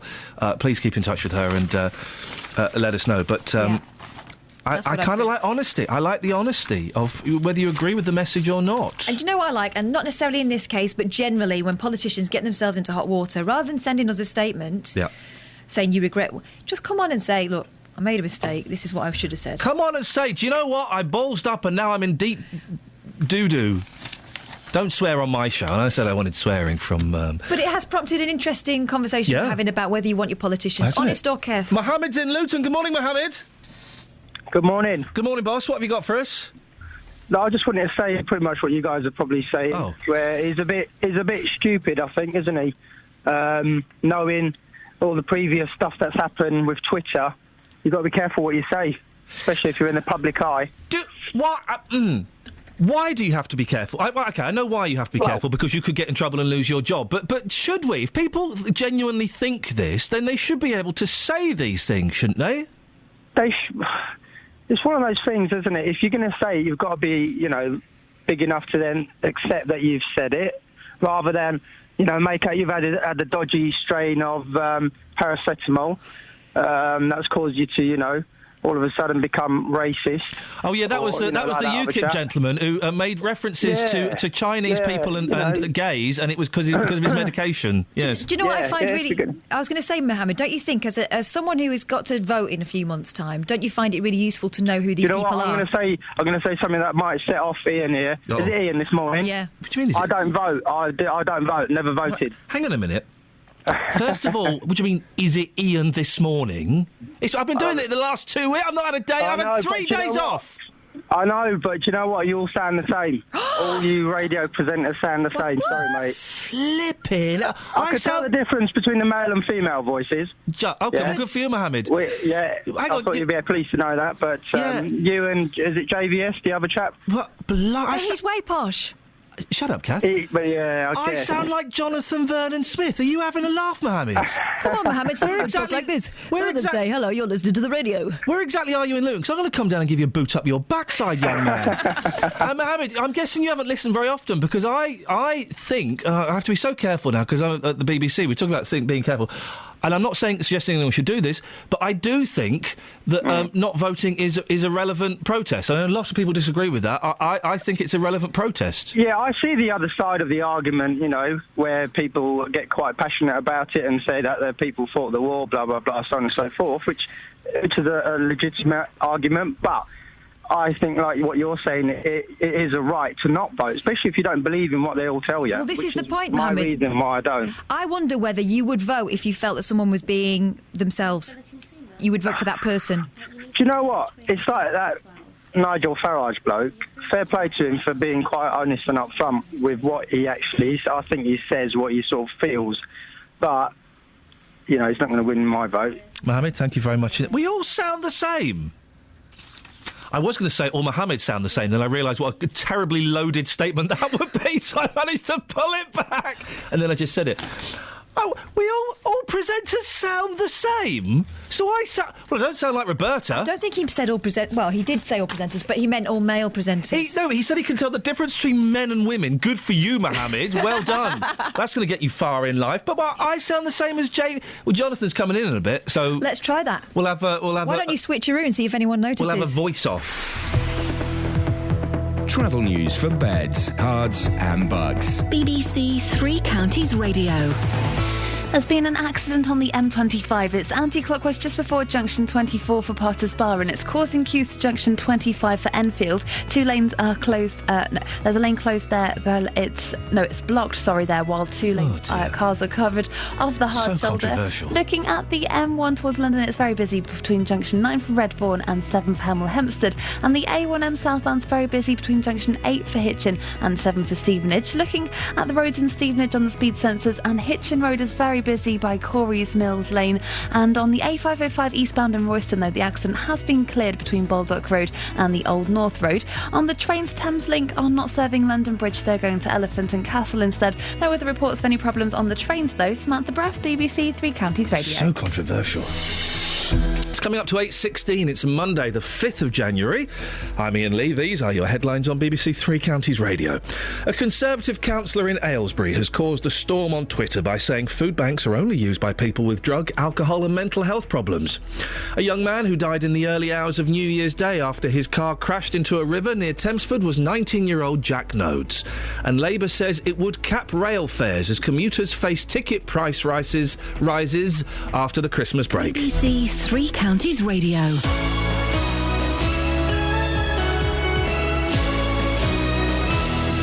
So leave it. Why doesn't that microphone work? I don't know. No, I don't know. I don't think anybody spilt hot honey and lemon over the control desk over Christmas period. You didn't. I don't think anybody did. I saw someone do. No. Eyewitness said do. Hey, listen, guys. This is out of order. You've got new shoes on. What are they? Shoes. They're not shoes. What are they? These are the best Christmas present ever from What's Her Face. Slippers. You're wearing slippers. Well, you know, normally he sits there in his stocking feet. Yeah. Look at my new luxury Christmas shoes. Look at those. They look so uncomfortable. They're lovely. Are they as comfortable as these bad boys? These are handmade in Northamptonshire. Oh, blimey. Those are M&S's finest. Are they? Yeah. Oh, that's nice. Will you be wearing... Handmade in Vietnam. Will you be wearing those slippers every day? Yeah. I take my shoes off upstairs. He does. And I put these on. These live in Kath's box. Oh, that's nice. Yeah. Well, feel at home. I do. Why don't you? I'm going to loosen my belt while you're talking. You're always so good. Undo your trap. What's this about us sounding the same? Oh, did you hear Mohammed then? He says that all radio presenters sound the same. He says, you and that bloke who comes on after you, he meant you, I can't tell the difference. But he can tell the difference between the men and the women, which is always good. Well done, Mohammed. You've clearly got a very good ear. It's it is hard when it's two such butch presenters. Oh, yeah. Going head to head, locking horns like stags. Yeah. Oh, yeah. Oh, what an analogy. Can I just Isn't that known as rotting? Or is that a different thing? That's something else. Well done for not wishing me a Happy New Year. Well, I didn't dare after your miserable comment earlier. Good. But Happy New Year. Oh, Yours. What? Sorry. Happy New Year. You say it on New Year's Day. Yeah. I'll give it... on the 2nd, I'll let you have it. After that, it's over. It's done. It's a distant memory. We're in 2015 now. I'm looking ahead. I'm looking ahead to the year. I'm going to write a book this year. Yeah, but why do you have to be grumpy? No, I mean, no, I'm not grumpy. It's I'm the really... first time I've seen you in 2015. Yeah. I want you to have a good year. A Happy New Year. What's wrong with that? Well, that's... I mean, there are far worse things I could have said to you. Yeah, I know. But I didn't. I gave you a positive wish, a seasonal greeting. Well, just say, I hope the year goes all right for you, mate. I hope the year goes all right for you, mate. Does that sound like the kind of thing that will come out of my mouth? You're looking very baby-faced. Have you had a facial or something over Christmas? No, I had a shave. Oh, OK, yeah. Well, you're looking good. I had a shave and I had my hair cut. Yeah. Quite a lot. Yeah. You look about 12. Well, you see, the thing is, I'll level with you. Now I live in the country. Yeah. I live quite a long way away from my barber, Ali. Yeah. He's called Ali Barber. Yes, I see. And... I said, and my hair grows so quickly. I said to him, "Can you cut it extra short so I don't have to come very back?" shaggy before Christmas. Yeah, can you cut it extra short so I don't have to come back too often? Yeah. So he's given me this. Yeah. Well, it looks very, very lovely. young. It's very young. What's in your show this morning? Coming up on the big phone in this morning, should Oldham Athletic pull out of signing convicted rapist Ched Evans? One of the big stories around today. Oldham Athletic, they're considering pulling out of a controversial move to sign striker Ched Evans. Evans, who spent time in prison after being convicted of rape, was meant to start training with the club this morning ahead of a long-term deal. The Oldham board have said that they were shocked to see 20,000 people had signed a petition urging them not to sign the Welsh footballer. And they'll announce tomorrow what decision they've taken. So this morning from 9, I'd like us to debate this. Do you think Oldham Athletic should pull out of signing convicted rapist Ched Evans? I don't know why they're so surprised. I mean, the last football club, it was Sheffield United, wasn't it? There've been a couple, yeah. They were the ones that initially there was this big petition. It was over 100,000 people had signed that, I think, saying... Did Oldham not read the newspapers? Exactly. They were surprised that 20,000 people had signed a petition saying don't employ him.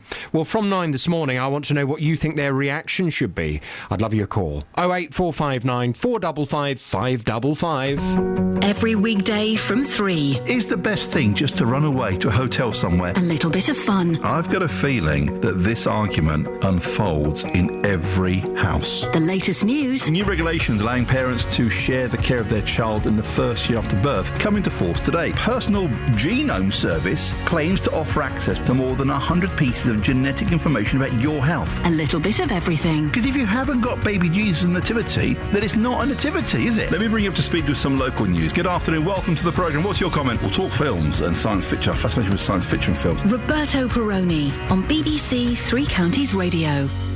Morning, this is Iain Lee, BBC Three Counties Radio, 08459 455 555. I forgot to mention something at 7:30. I knew there was something I was trying to struggle to remember, and I forgot to mention it. Lots of new little bits and pieces we're going to try throughout this show in 2015. One of them is that on Fridays we're only going to play records. The first hour we play music, and it's going to be Vinyl Friday. We're only going to play records. Wonderful. It's a subtle change, but it's quite a nice one, because records sound brilliant. There are other things as well about you recording little films and little bits of sound for us, and you basically getting the job as our reporters. I'll explain that later in the week. But the thing I was going to mention, Catherine, at 7:30 is, also on Fridays, between 7:30 and 8 o'clock, we're not going to have any news stories. That 10 to 7 hit, we're not going to have any news stories there. We are just going to open the doors, and people can turn up and come into the studio. Yeah, don't overstay your welcome. No, you'll be at 1 minute to 8. You will be asked to leave. If you want to bring food, that's fine. Just make sure it's in some sort of sealed receptacle. And you just turn up, and whatever age you are, if you've got kids with you, that's brilliant. If you want to sing a song, that's great. If you just want to come in and see what a radio station looks like, that's great. If you want to come have a whinge about the council, wonderful. If you want to say how great your bus service, whatever it is, if you just want to turn up, even if you don't think you have anything to say. Yep. Just turn up, probably about between 7:20 and 8 o'clock, and that half an hour, it's going to be over to you. It'll be me and Kath and Kelly as well, probably chipping in, just having a chat with you. It's not a spectator sport, though. You do have to talk back. That's the only thing. You have to be prepared to speak. We did it over Christmas. We had a whole day where people turned up, and everybody, without fail, had a story. Yeah. And we tried it last Friday. And we had Suzanne. Was it Suzanne who came in? Well, we were supposed to change her name to protect the not-so-innocent who was skiving off work. It was Bethany came in. Babs. Babs came in. Boy, oh boy. Tessa Tattooed came in. Tessa. And she dropped her trousers for us. You don't need to do that, OK? And it's not a freak show. It's not anything like that. Don't bring a guitar. No. But if between 7:30 and 8 on a Friday, and we're going to try it for 3 months. If it don't work, we've had a go. But I think there's something in it. Between 7:30 and 8 on a Friday, you don't need to book. You just turn up to, what's our address? 1 Hastings Street. Luton, for the moment. You knock on the door, we'll let you in, and you'll be ushered into the studio where you'll sit with me and Kath for half an hour. Or until we get fed up of you. Until we get fed up of you. 08459 455 555. Across beds, hearts and bucks. This is Iain Lee. BBC Three Counties Radio. Great drumming, Kelly, great drumming. Women in Bedfordshire who are having trouble conceiving will from now on only be entitled to 1 free cycle of IVF. Previously, the Bedfordshire Clinical Commissioning Group said it was prepared to offer 3 cycles for those aged between 23 and 42 years old. In making the decision, it says it considered the affordability of IVF treatment and the impact this expenditure might have on other vital health services for Bedfordshire patients. Chief Exec of Infertility Network is Susan Seenan. Good morning, Susan. Good morning. What do you make of this? I think it's pretty shocking that despite the public consultation which Bedfordshire had, which showed public support for wider fertility services, that they've gone ahead and gone with 1 cycle. It's happening across the country, isn't it? In Buckinghamshire, it's only 1 cycle, and in parts of Hertfordshire, the number of cycles has been reduced to 2. I guess it could be argued, Susan, that in these times of austerity, when we know the NHS is struggling, that many don't see IVF as a priority.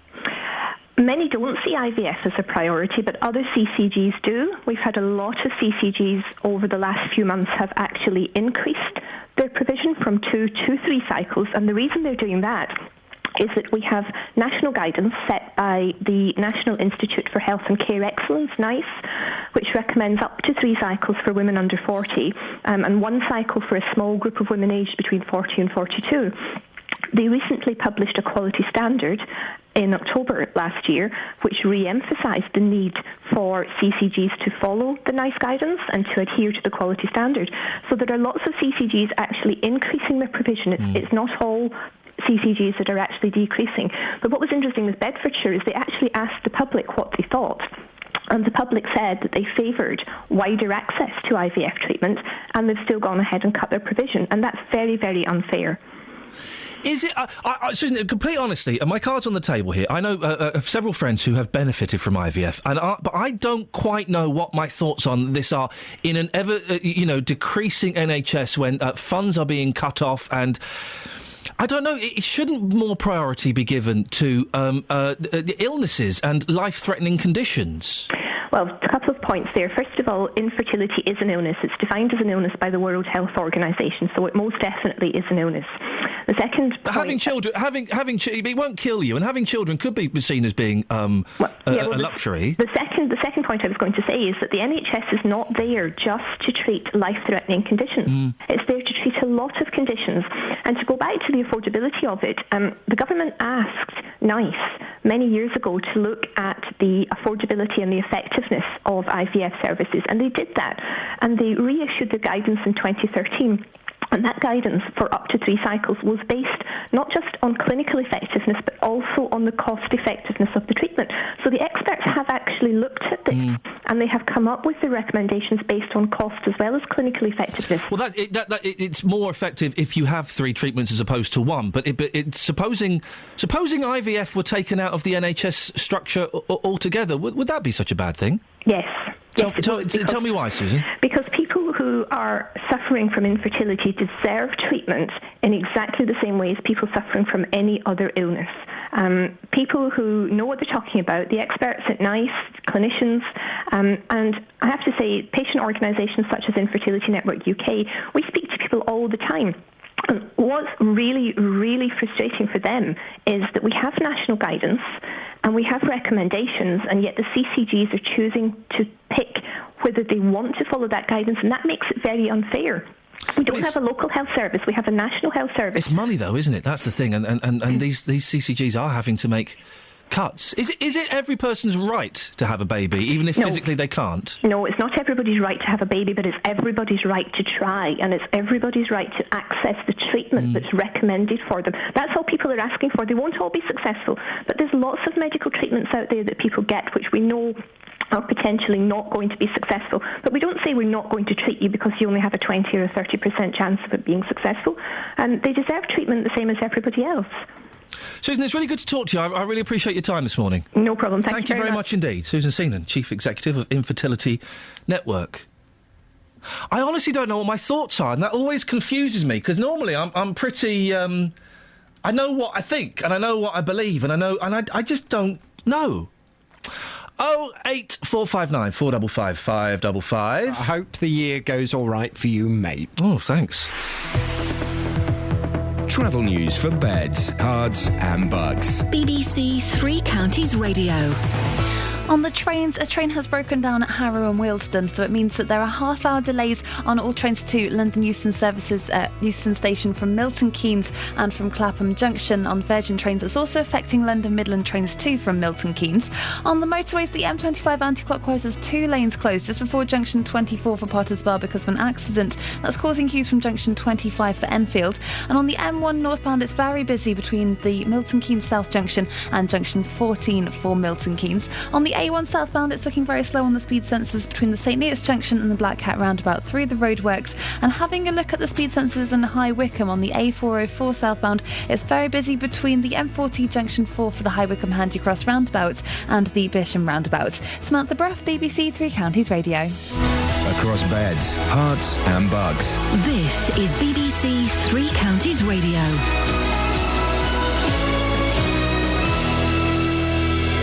It's 8:30. I'm Lee Agnew. The headlines: a Conservative councillor in Buckinghamshire has caused an online row about food banks. Mark Wynne said they're only used by people with drug, alcohol and mental health problems. A teenager who died after his car crashed into a river in Bedfordshire was 19-year-old Jack Nodes. He was driving along the Barford Road near Thamesford in the early hours of New Year's Day when his car left the road and went down an embankment. Women in Bedfordshire having trouble conceiving will only be entitled to 1 free cycle of IVF from now on. Previously, the NHS in the county said it was prepared to offer 3 cycles for those aged between 23 and 42. The weather will be murky this morning with cloud and drizzle. Top temperatures around 9 degrees Celsius. That's 48 degrees Fahrenheit. Three Counties Sports. BBC Three Counties Radio. Watford are out of the FA Cup after losing 3-0 at Chelsea in the third round. Chelsea made 8 changes from the team that lost 5-3 to Tottenham. The Chelsea boss, Jose Mourinho, said he was calm during the half-time despite the 0-0 scoreline. I have a good relation with them. I don't need to be angry to try to change things. I did the changes that I thought could help me to change the dynamic of the game. Obviously, Diego and William, they played very well. And in the second half, the team followed them and had a complete different dynamic. Sheffield United provided the shock of the third round so far. The League One side, who are already in the semi-finals of the League Cup, beat Queen's Park Rangers 3-0 at Loftus Road. United assistant boss Chris Morgan can't decide what makes his side so good in knockout competitions. I'm not sure. The club's over the past few years has had a good tradition with the cup, going back to Neil's team that got to 2 semi-finals, and then obviously when the gaffer came in last year, FA Cup semi-final, League Cup semi-final this year. I think if you'd have asked the supporters and if you'd have asked us as a club, that's position for the turn of the year, I think everybody would take that. Elsewhere, Man United beat Yeovil 2-0 and it was a 2-0 win for Arsenal against Hull City. This evening, AFC Wimbledon host Liverpool. Thousands of people have signed an online petition against the possibility of League One side Oldham signing convicted rapist Ched Evans. It's understood the club has been in talks with the striker and a press conference is due later today. And finally, Gary Anderson beat 16-time champion Phil Taylor 7-6 to win his first PDC World Dance Championship at London's Alexandra Palace. BBC Three Counties News and Sport with more at 9 o'clock. Hookah chaka, hookah, hookah, hookah chaka, hookah, hookah, hookah chaka, hookah, hookah, hookah chaka. Morning, this is Iain Lee, BBC Three Counties Radio. Steve's on the line. Good morning, Steve. Morning. What would you like to say, boss? If I was your boss, I'd sack you. Yeah, I know you would, mate. And if you were my boss and you sacked me, I'd take you to a tribunal and I would get a shed load of money. No, he's so not you in my sack me world. any time you want, boss. It wouldn't happen in my world. It might happen in your left-wing world. Oh, go on. What do you want to say then, Steve? Anyway, about IVF. Yes, comrade. I'll give you comrade. Yeah, I bet you would. Yes. Go on, what you got?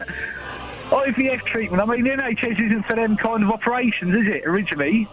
We can't afford to have operations like that. Same Well, no, the thing is, the technology didn't exist back in Bevan's day, so who knows what would have... You know, we've had so many advances... What about if you can't have a kid? I know I'm not in that position, but, you know, I suppose it is hard if you want a kid and you can't have it. But at the end of the day, why don't they adopt children? There's children that haven't got parents. Well, because not everyone... People want their own... You know, as much as we all think that adopting and fostering is a great, wonderful, noble thing to do, people would rather have their own flesh and blood. Of course they would. I understand that, but at the end of the day, they have to pay for it themselves. Why should we subsidise other people? But then you're saying that only the wealthy can have IVF treatment. Well, you'd have to be wealthy. You can take out a loan, can't you? Well, yeah, it's about... What is it, Kath? About $3,000 or something? It's a lot of money. Take a loan out then. Listen, Steve, if you and I were to ever get together and you were to fall madly in love with me, which of course is going to happen, and then you looked into my eyes one night and I said, "Oh, Steve, I so want to bear your children, but I just can't." God. You wouldn't say to me, "Tough love," would you? Come on. Well, yeah, but listen, we live in a lot of people living in a dream world of too many expectations in this country. The fact of the matter is we cannot afford to have all these silly operations on the NHS. That's the bottom line. Like it or loathe it, that's the way it is. That's reality. Do you know what? I think he phrased it very, very badly, calling it a silly operation, but I would say 60% of me agrees with Steve there. What? That if it's not falling off, you shouldn't be stitching it on? Yes! That's what I think. And does that make me cold-hearted? I don't know. Part of me does think that. And yet I know people whose lives have been transformed by the magic of IVF. It's not magic, it's science. It's a little bit of magic, but it's more scientific than that. 08459 455 555. I was reminded of something I was going to say to you then, and I've completely forgotten it, J-Dog. Oh, Stevie boy, he is gold, isn't he? Isn't he? Just, legend, yes. He's something. Now, Justin. Yes. We've had a few tweets about Happy New Year. What, everyone... I remembered. I know why I had to stop myself saying it after Steve talking about IVF. I had a tweet from Scott who wanted me to ask how Jonathan Vernon Smith's Special Gravy went down. He was tweeting... Oh, yeah, he was cooking that up the day before, wasn't he? He was tweeting about he was mixing up his special gravy. And I meant to ask him how it went down over the Christmas period. And I'm glad I left a gap between IVF and Jonathan's gravy. Stop closing the gap. Talk about trains. Don't talk about trains. No, whether you should still be saying Happy New Year or not, of course you shouldn't. Of course you should. And Ice Crystal says you should stop saying it about 45 seconds after midnight on New Year's Day. How miserable is that tweet? No, it's not miserable, because I still say hello. I still give you a fist bump first thing in the morning. Yeah, that's nice, yeah. But, of course, we saw each other last week. You'll be seeing people today. A lot of people coming back after the Christmas period. Just say to them, Happy New Year. No. Is it really that tough for you to be a nice geezer? It's not about being a nice... what did you just call me? Geezer. Yeah. Okay, do that again. Geezer. Geezer. Again. Geezer. It's not about being a nice... Geezer. I am nice. What, by not wishing people a Happy New Year that you haven't seen since 2014? It's like when you go to Hawaii... If you ever get the chance to go to Hawaii, I've been twice for work. Good for you. Right. And it's so marvellous in the go and live there. Go and marry it then. I might just do that, They when you step off the aeroplane, the first thing they say is aloha. Oh, and you get laid. They put the laser. That's what it's called. They put the lays over you. The grass garland, flower garlands. Yeah. Right. You get laid. And they say hello. I go fantastic, and then you get to passport. Aloha. Oh, you fantastic. Use it for goodbye as well, don't they? Yeah, they still. And then you get in the cab. Aloha. Oh, you get to the hotel. Aloha. All right, I get the point. Isn't it great? No, it's not, because by the end of the first day, I was punching Hawaiians. I wanted to bomb Hawaii. Aloha this, aloha that, and it's the same with New Year's Day, mate. I'm over it. New Year's Day, people, a bit like in Hawaii, just being lovely and pleasant. I hate Hawaiians because of New Year's. People like you who are miserable, you just can't take it. You can't hack it. And that, do you know what? It makes me sick. Aloha. Now, Justin, yeah. You having it large. Trains. We've had a little bit of electioneering on the show, as we've had someone from Labour saying that they would cap rail fares and all of this, and then someone from the Conservatives saying, well, we've capped rail fares and all of that. But rail fares have gone up, haven't they? Yeah, by an average of 2.5%. And, of course, they went up last week, but today, really, this being Monday, the start of a new week, a new year, people going back into work, the trains are packed again. So I've been to a couple of train stations this morning. I got to Hemel Hempstead train station this morning at about 5:30. Now, here's some facts for you. For an annual season ticket from Hemel, it's going to cost you £4,412. Blimey. Daily, £26.20. No, it's Iain. Okay. So anyway, I've been talking to commuters this morning about the prices. Do they feel they get good value for money? Here's what people in Hemel had to say. No, service is appalling. No value for money. London Midland just cancel trains, irrespective of any passenger. Well, you don't have a choice here because you've got to go to work. So, but it's very, very frustrating. The money we pay and the service we get, especially from this station, no, it's not very good at all. I mean, how bad is that service? Travelling from Hemel Hempstead into Euston on London Midland, day in, day out, you're on those trains. Just how bad can it be? When things go wrong, you know, they can't help that, but it's how they deal with it. And I think when things do go wrong, there's no help and there's no staff about, there's no information, and that's the thing that I think a lot of people moan about. There's no information and no sort of enthusiasm to get it back on track as quickly as possible. So let me ask you again, got your ticket this morning. Do you feel like you're getting good value for money here, bearing in mind the prices, of course, that have just gone up again? No, not at all. What's the service like? Rubbish. I mean, really, that bad? Come on. Yeah, it's not good. Describe it for me. What happens in the morning? When you go up those steps and go onto that platform, what happens? Well, basically, it's really busy. Not that many trains and no space at all to sit down or anything. It's 25 minutes standing up in the train. You're not selling it very well. Thanks for your time. Cheers. OK, so that's people there not particularly... Yeah. The thing is, the Shadow Minister, whose name escapes me, is going to be at Watford Station today for, he says, about an hour. Oh, come on, though. Why an hour? Well, why not go there for 3 or 4 hours and then get on a train with the people? If you're going to go there, do it properly. But he's going to be asking those questions, but we all know that people will say they don't like their rail service, it could be better, and they don't agree with the fare increase. And you've just proved that's what people will always say. Exactly. You've been on a train, Justin, today. I have. How much was your ticket, by the way? Well, my ticket, I only went to Harpenden, so it's only a few pounds. OK, and you did pay that, didn't you? I did, yes. So I've gone from Luton to Harpenden and back. I've done this quite quickly for you. And you had a ticket, didn't you? Yes, I did. OK. So... For the whole journey? Yes. So the price from Luton into London for a travel card, £4,936 a year. A year, OK. Phew. £35 a day. That's going to cost. Now, what I did, I managed to get myself on a train when I got onto the train about 20 minutes ago. To be fair, there were 1 or 2 seats left here at Luton, but as soon as it gets to Harpenden and St Albans, you've got no chance. I spoke to one of those commuters on the train. Here's what happened. Well, Dean, I managed to get myself onto a train at Luton. There's hardly any seats left, and of course we've got Harpenden to come, St Albans to come.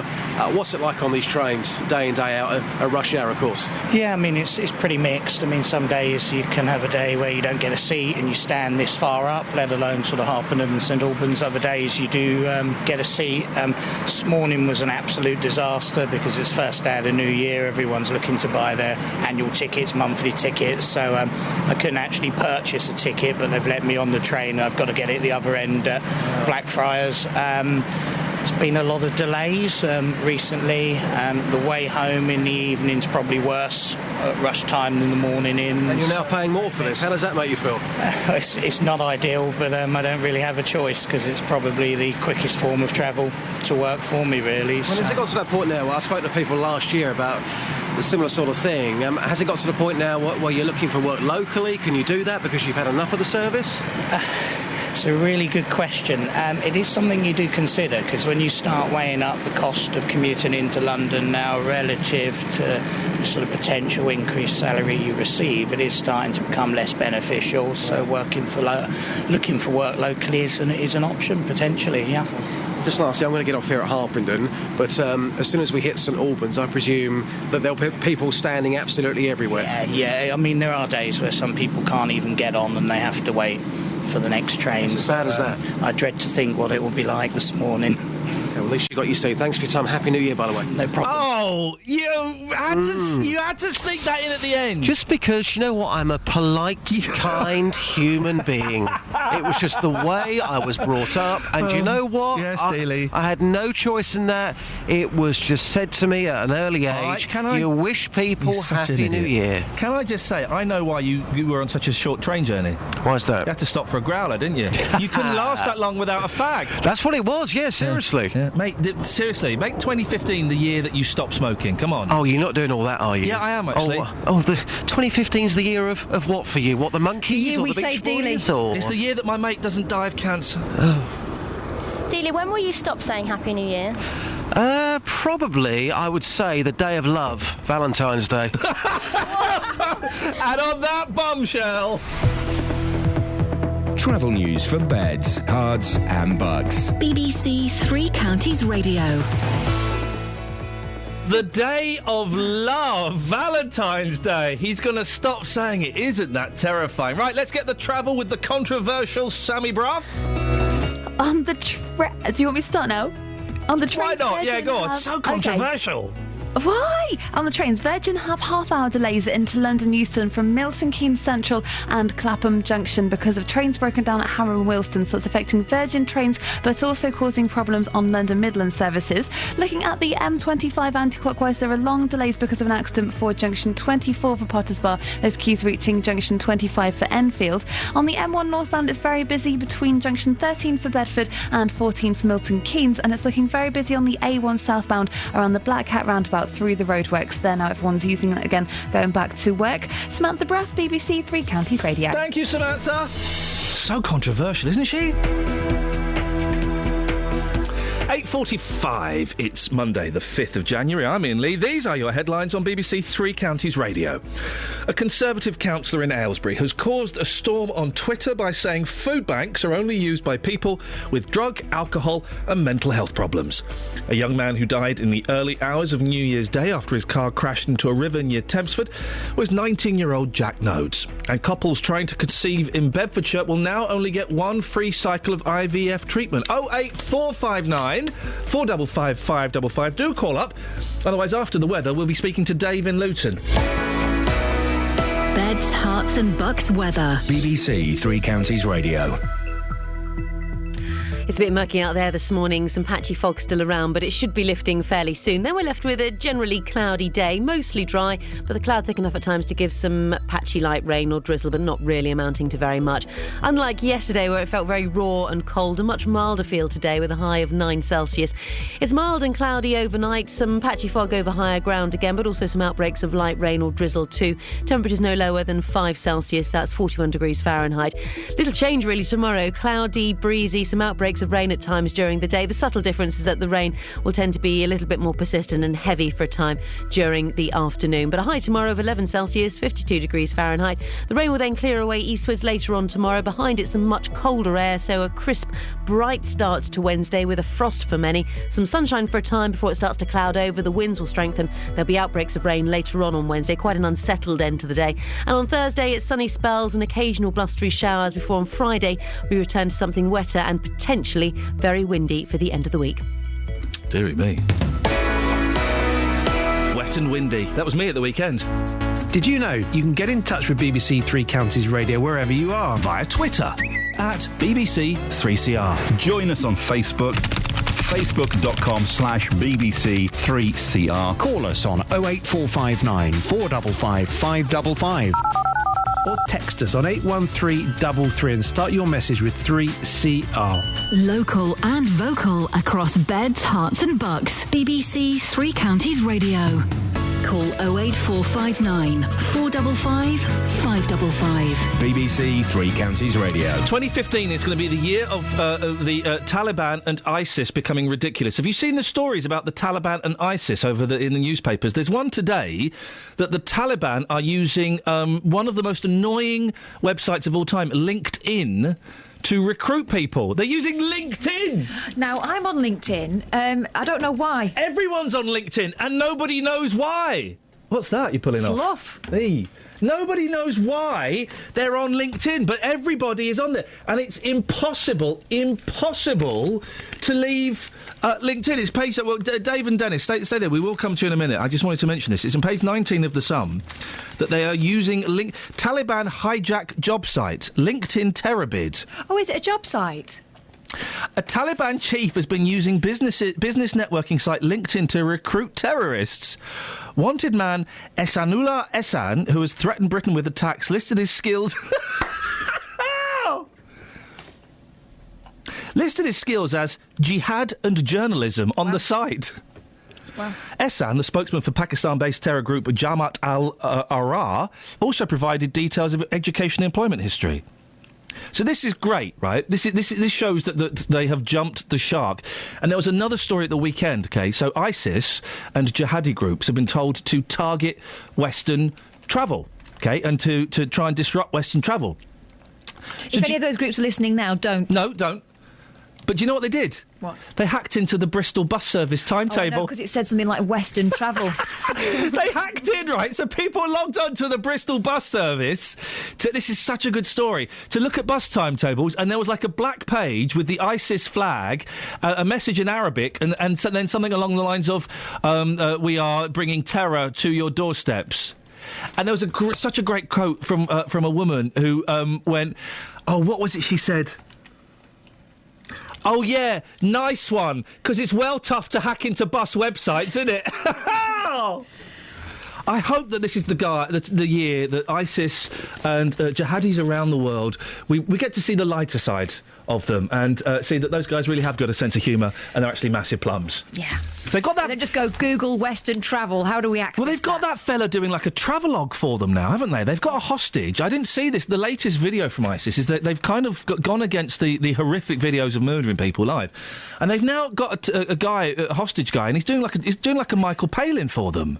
Around. Have you seen this? Yeah. That's the same guy they've been using for quite a while. It's the same guy they've been using for quite a while, but hopefully, who knows, maybe they are changing their tactics. Who knows? Dave is in Luton. Dave, we didn't get any better calls than you, so you managed to make it onto the air. Good morning, boss. Good morning, madam. What have you got for us? Mrs. Boyle said this morning that we should all grow up if we've got items at the front or back of the car. Teddy bears specifically, yes. Yeah. I've got two little not teddy bears, two little tigers that sit on the back of my car window. Thanks for proving my point, Dave. No, excuse me. But therefore, my little grandchildren, when they get in, that they can cuddle these dolls while I'm driving. Yeah. Do they need to be there permanently? I've got kids and I don't have all the toys in the back. In fact, it's the one place I don't want toys. No, it's only two little teddy bears. The car, Dave, and this is a very serious point. The car is not a playground. It is a death machine. It's not actually. It's a travelling machine, but it can also be used for deathly purposes. I do not want playing in my moving vehicle. No, they just hold them. They just take them off the back window and hold them, which gives them a little bit of relief. But the thing is, I'd never have them on the front of the car. In fact, it's illegal to have them on the front of the car. You mean strapped to the front, like a bin man? Yeah. Because the bin lorries like to do that, don't they? They stick their toys on there. Well, yeah, I see all those, but it's illegal to put them on the front, on the window of a car. Oh. On the dash. Good. Yeah, so that's got that out of the way. That's that sorted. Yeah. Mrs. Boyle, can you apologise, No. No, that's all right then. Love you, bye. Yeah, and you, Kath, bye. Bye then. Bye. See ya. Yeah, see you, Kath. Bye. Nice talking to you, Kath. Love you, Dave. Yeah, and you, Kath. You take care. Yeah, and you. Give that tiger a stroke from me. Yeah, I will do. And I'm going to call it Catherine. The tiger. Good. Yeah. Okay, Kath. Bye, Dave. Yeah. Might ring you tomorrow. Is that okay? Oh, yeah. Oh, yeah. Okay, Kath. Bye, Love Dave. you, Kath. Love you too, bye. And Kelly. Dave. But not him there. You know what I mean? Oh, no. Yeah. Why don't you call the tiger Mrs. Boyle? No, Catherine. Yeah. What? More Yeah, I'll informal. call her Catherine. Okay, but why do you call Catherine Mrs. Boyle? This morning. He's trying to pwn me. Yeah, because I was a little bit annoyed when she said we should all grow up. Yeah. She's very fertile, Dave. Yeah. Really? Oh, really? So am I. Okay, bye, Catherine. Bye, Dave. Bye-bye. Bye. Well, that was a horrible image. You're telling me it was me, innit? And after that cackle, that's where the bit for the podcast ends, please. I think I need a shower. Oh, did you hear his voice change? Oh, really? Me too. Me What too. accent is this? Oh, me too. Dennis! Good morning, Ian. Good morning, Dennis. You made it to 2015. Yes, now, on Mad Friday, you were going to bet a tenner. Yeah. I wouldn't make it till It was 50 quid, actually. Oh, well, I've been watching 50 Shades of Grey. Oh, flipping heck. Actually, I ordered the book and I got 50 Sheds of Grey. Oh, flipping heck. Some idiot's writing a book about sheds. Yeah, some idiot's buying them. No, I know, that's it. Yeah. Anyway, I've got the right one now. Okay, and how are you finding it? Is it hard? Not in the least. I've heard it's hard to get into. It's not doing anything we didn't do at that age, for God's sake. Yeah, yeah. Well, are you? No, I've not read it. Are you Mr. Grey? And have you been down to B&Q? I know that much. No. You're not going to pop down to B&Q and get some cable ties? To buy a shed? No, to get some gaffer tape. I don't need to. The tape, we use string. Yeah, and Wynne enjoys that, does she? This was not with my darling wife. This was before I met her. Oh. Dennis, you've got to get a new phone because I'm having to ride your fader. Well, I'm very sorry. I keep turning the damn thing up. I wish you'd turn it off. 08459 455 555 is the telephone number if you wish to give us a call. I don't know where we can go now. Fee Glover's tweeted you. She's not happy. I know. I was trying to tweet her back, but Twitter won't let me do anything. Yeah, because she's blocked you, mate. That's why. She's blocked you. She's not. We didn't get time. Listen, my new 2015 is the year for me. Oh, where is it? Of Frank Pilkington. Who he? He is the... Look, he looks like someone, doesn't he? He's a good-looking fella. Who does he look like? He looks like somebody.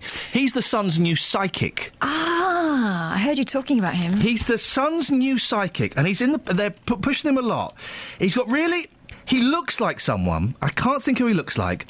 He's got really short fingers. He reminds me of your hands. Really short, dry, gnarled, unattractive fingers. Kath. And anyway, he's our brilliant new astrologer, says the Sun. And he's got psychic powers. Yeah. He's got psychic powers. Yeah. Kath, he's got psychic powers. And that's based on what? He met someone with a locket, you told me. He met someone with a locket once. And he knew what was in the locket, but there was nothing in the locket before it was in there. Yeah. Right, well, listen, I'm gonna delve in. Gemini. Do you remember, Kels, you used to do the stars after each show? Yeah, I did. Until I complained to the boss and you got told not to. Gemini. This is... I said in the stars that you were going to do that. I used to do pretend horoscopes as a character once upon a time. Oh, characters. And once upon a time, one day we had someone ring up to ask my advice about a job they were going for. Day 2, food and health. OK, so if you're a Gemini, this is for you. You share it with me and Naomi Campbell. You prefer light bites, intelligent little meals over brutish platefuls. Well, that's wrong. Intelligent little meals? What's that? I am seeing my personal trainer tonight and tomorrow. Okay. Salads, nuts, fruit and veg help your mind remain focused. You should avoid high GI foods due to the crashing lows. No more takeaways. Get stuffed, Pilky. Eating out of boredom can be an issue. That's true, actually. I do eat out of boredom. So does everybody. Shut up, man. Anywhere that allows for plenty of chat between courses, like sushi or tapas, cater well to your temperament. I like sushi bars. Oh, this man knows you. I like tapas, but I'm not Gemini. What does that mean? Sometimes your nervous energy would benefit from a more structured exercise regime. I'm seeing Edie tonight and tomorrow. I'd give you tapas. Even a long walk would do. Do something that lets your brain connect with everything going on around you. Fresh air is a must. You need air to regenerate more than most signs. That's true. It's really boring. You're going to need it as you'll be busy in most major areas. Do you think we could do travel early? It's all in the planning. Lee, if you just go to news now. Sorry? You'll call me Iain. I was talking to Lee, the newsreader. Who? Newsreader Lee? No. The guy who had a nosebleed once during the news. And you didn't know because he's that much of a professional. So professional. Wow, you see? That's hardcore. So professional. So professional. He's so professional. He's so professional. He's so professional. So professional.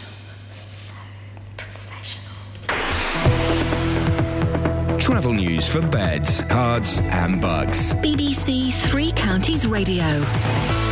On the M25 anti-clockwise, 2 lanes are closed just before junction 24 for Potters Bar because of an accident. That's causing queues to junction 26 for Waltham Abbey now. Long delays there on the M25 anti-clockwise. On the M1 northbound, it's still very slow between junction 13 for Bedford and 14 for Milton Keynes. And in Milton Keynes on the A5 northbound, there's a lane blocked because of an accident involving 2 cars at the Caldecott roundabout, and that's between there and Portway. On the trains, Virgin and London Midland have half-hour delays between Milton Keynes and Clapham and London Euston because a train's broken down at Harrow and Wilston. Samantha Braff, BBC Three Counties Radio. As controversial as ever, Sammy. Don't lose that in 2015, whatever you do, my dear.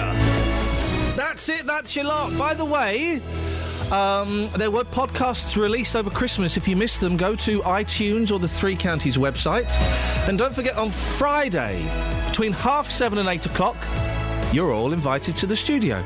JBS is up next. Local and vocal across beds, hearts and bucks. This is BBC Three Counties Radio. Thank you, Iain. Good morning. Happy New Year. Welcome to the JVS show. I'm Jonathan Vernon Smith. It's Monday, it's 9 o'clock, and on today's big phone-in, should Oldham Athletic pull out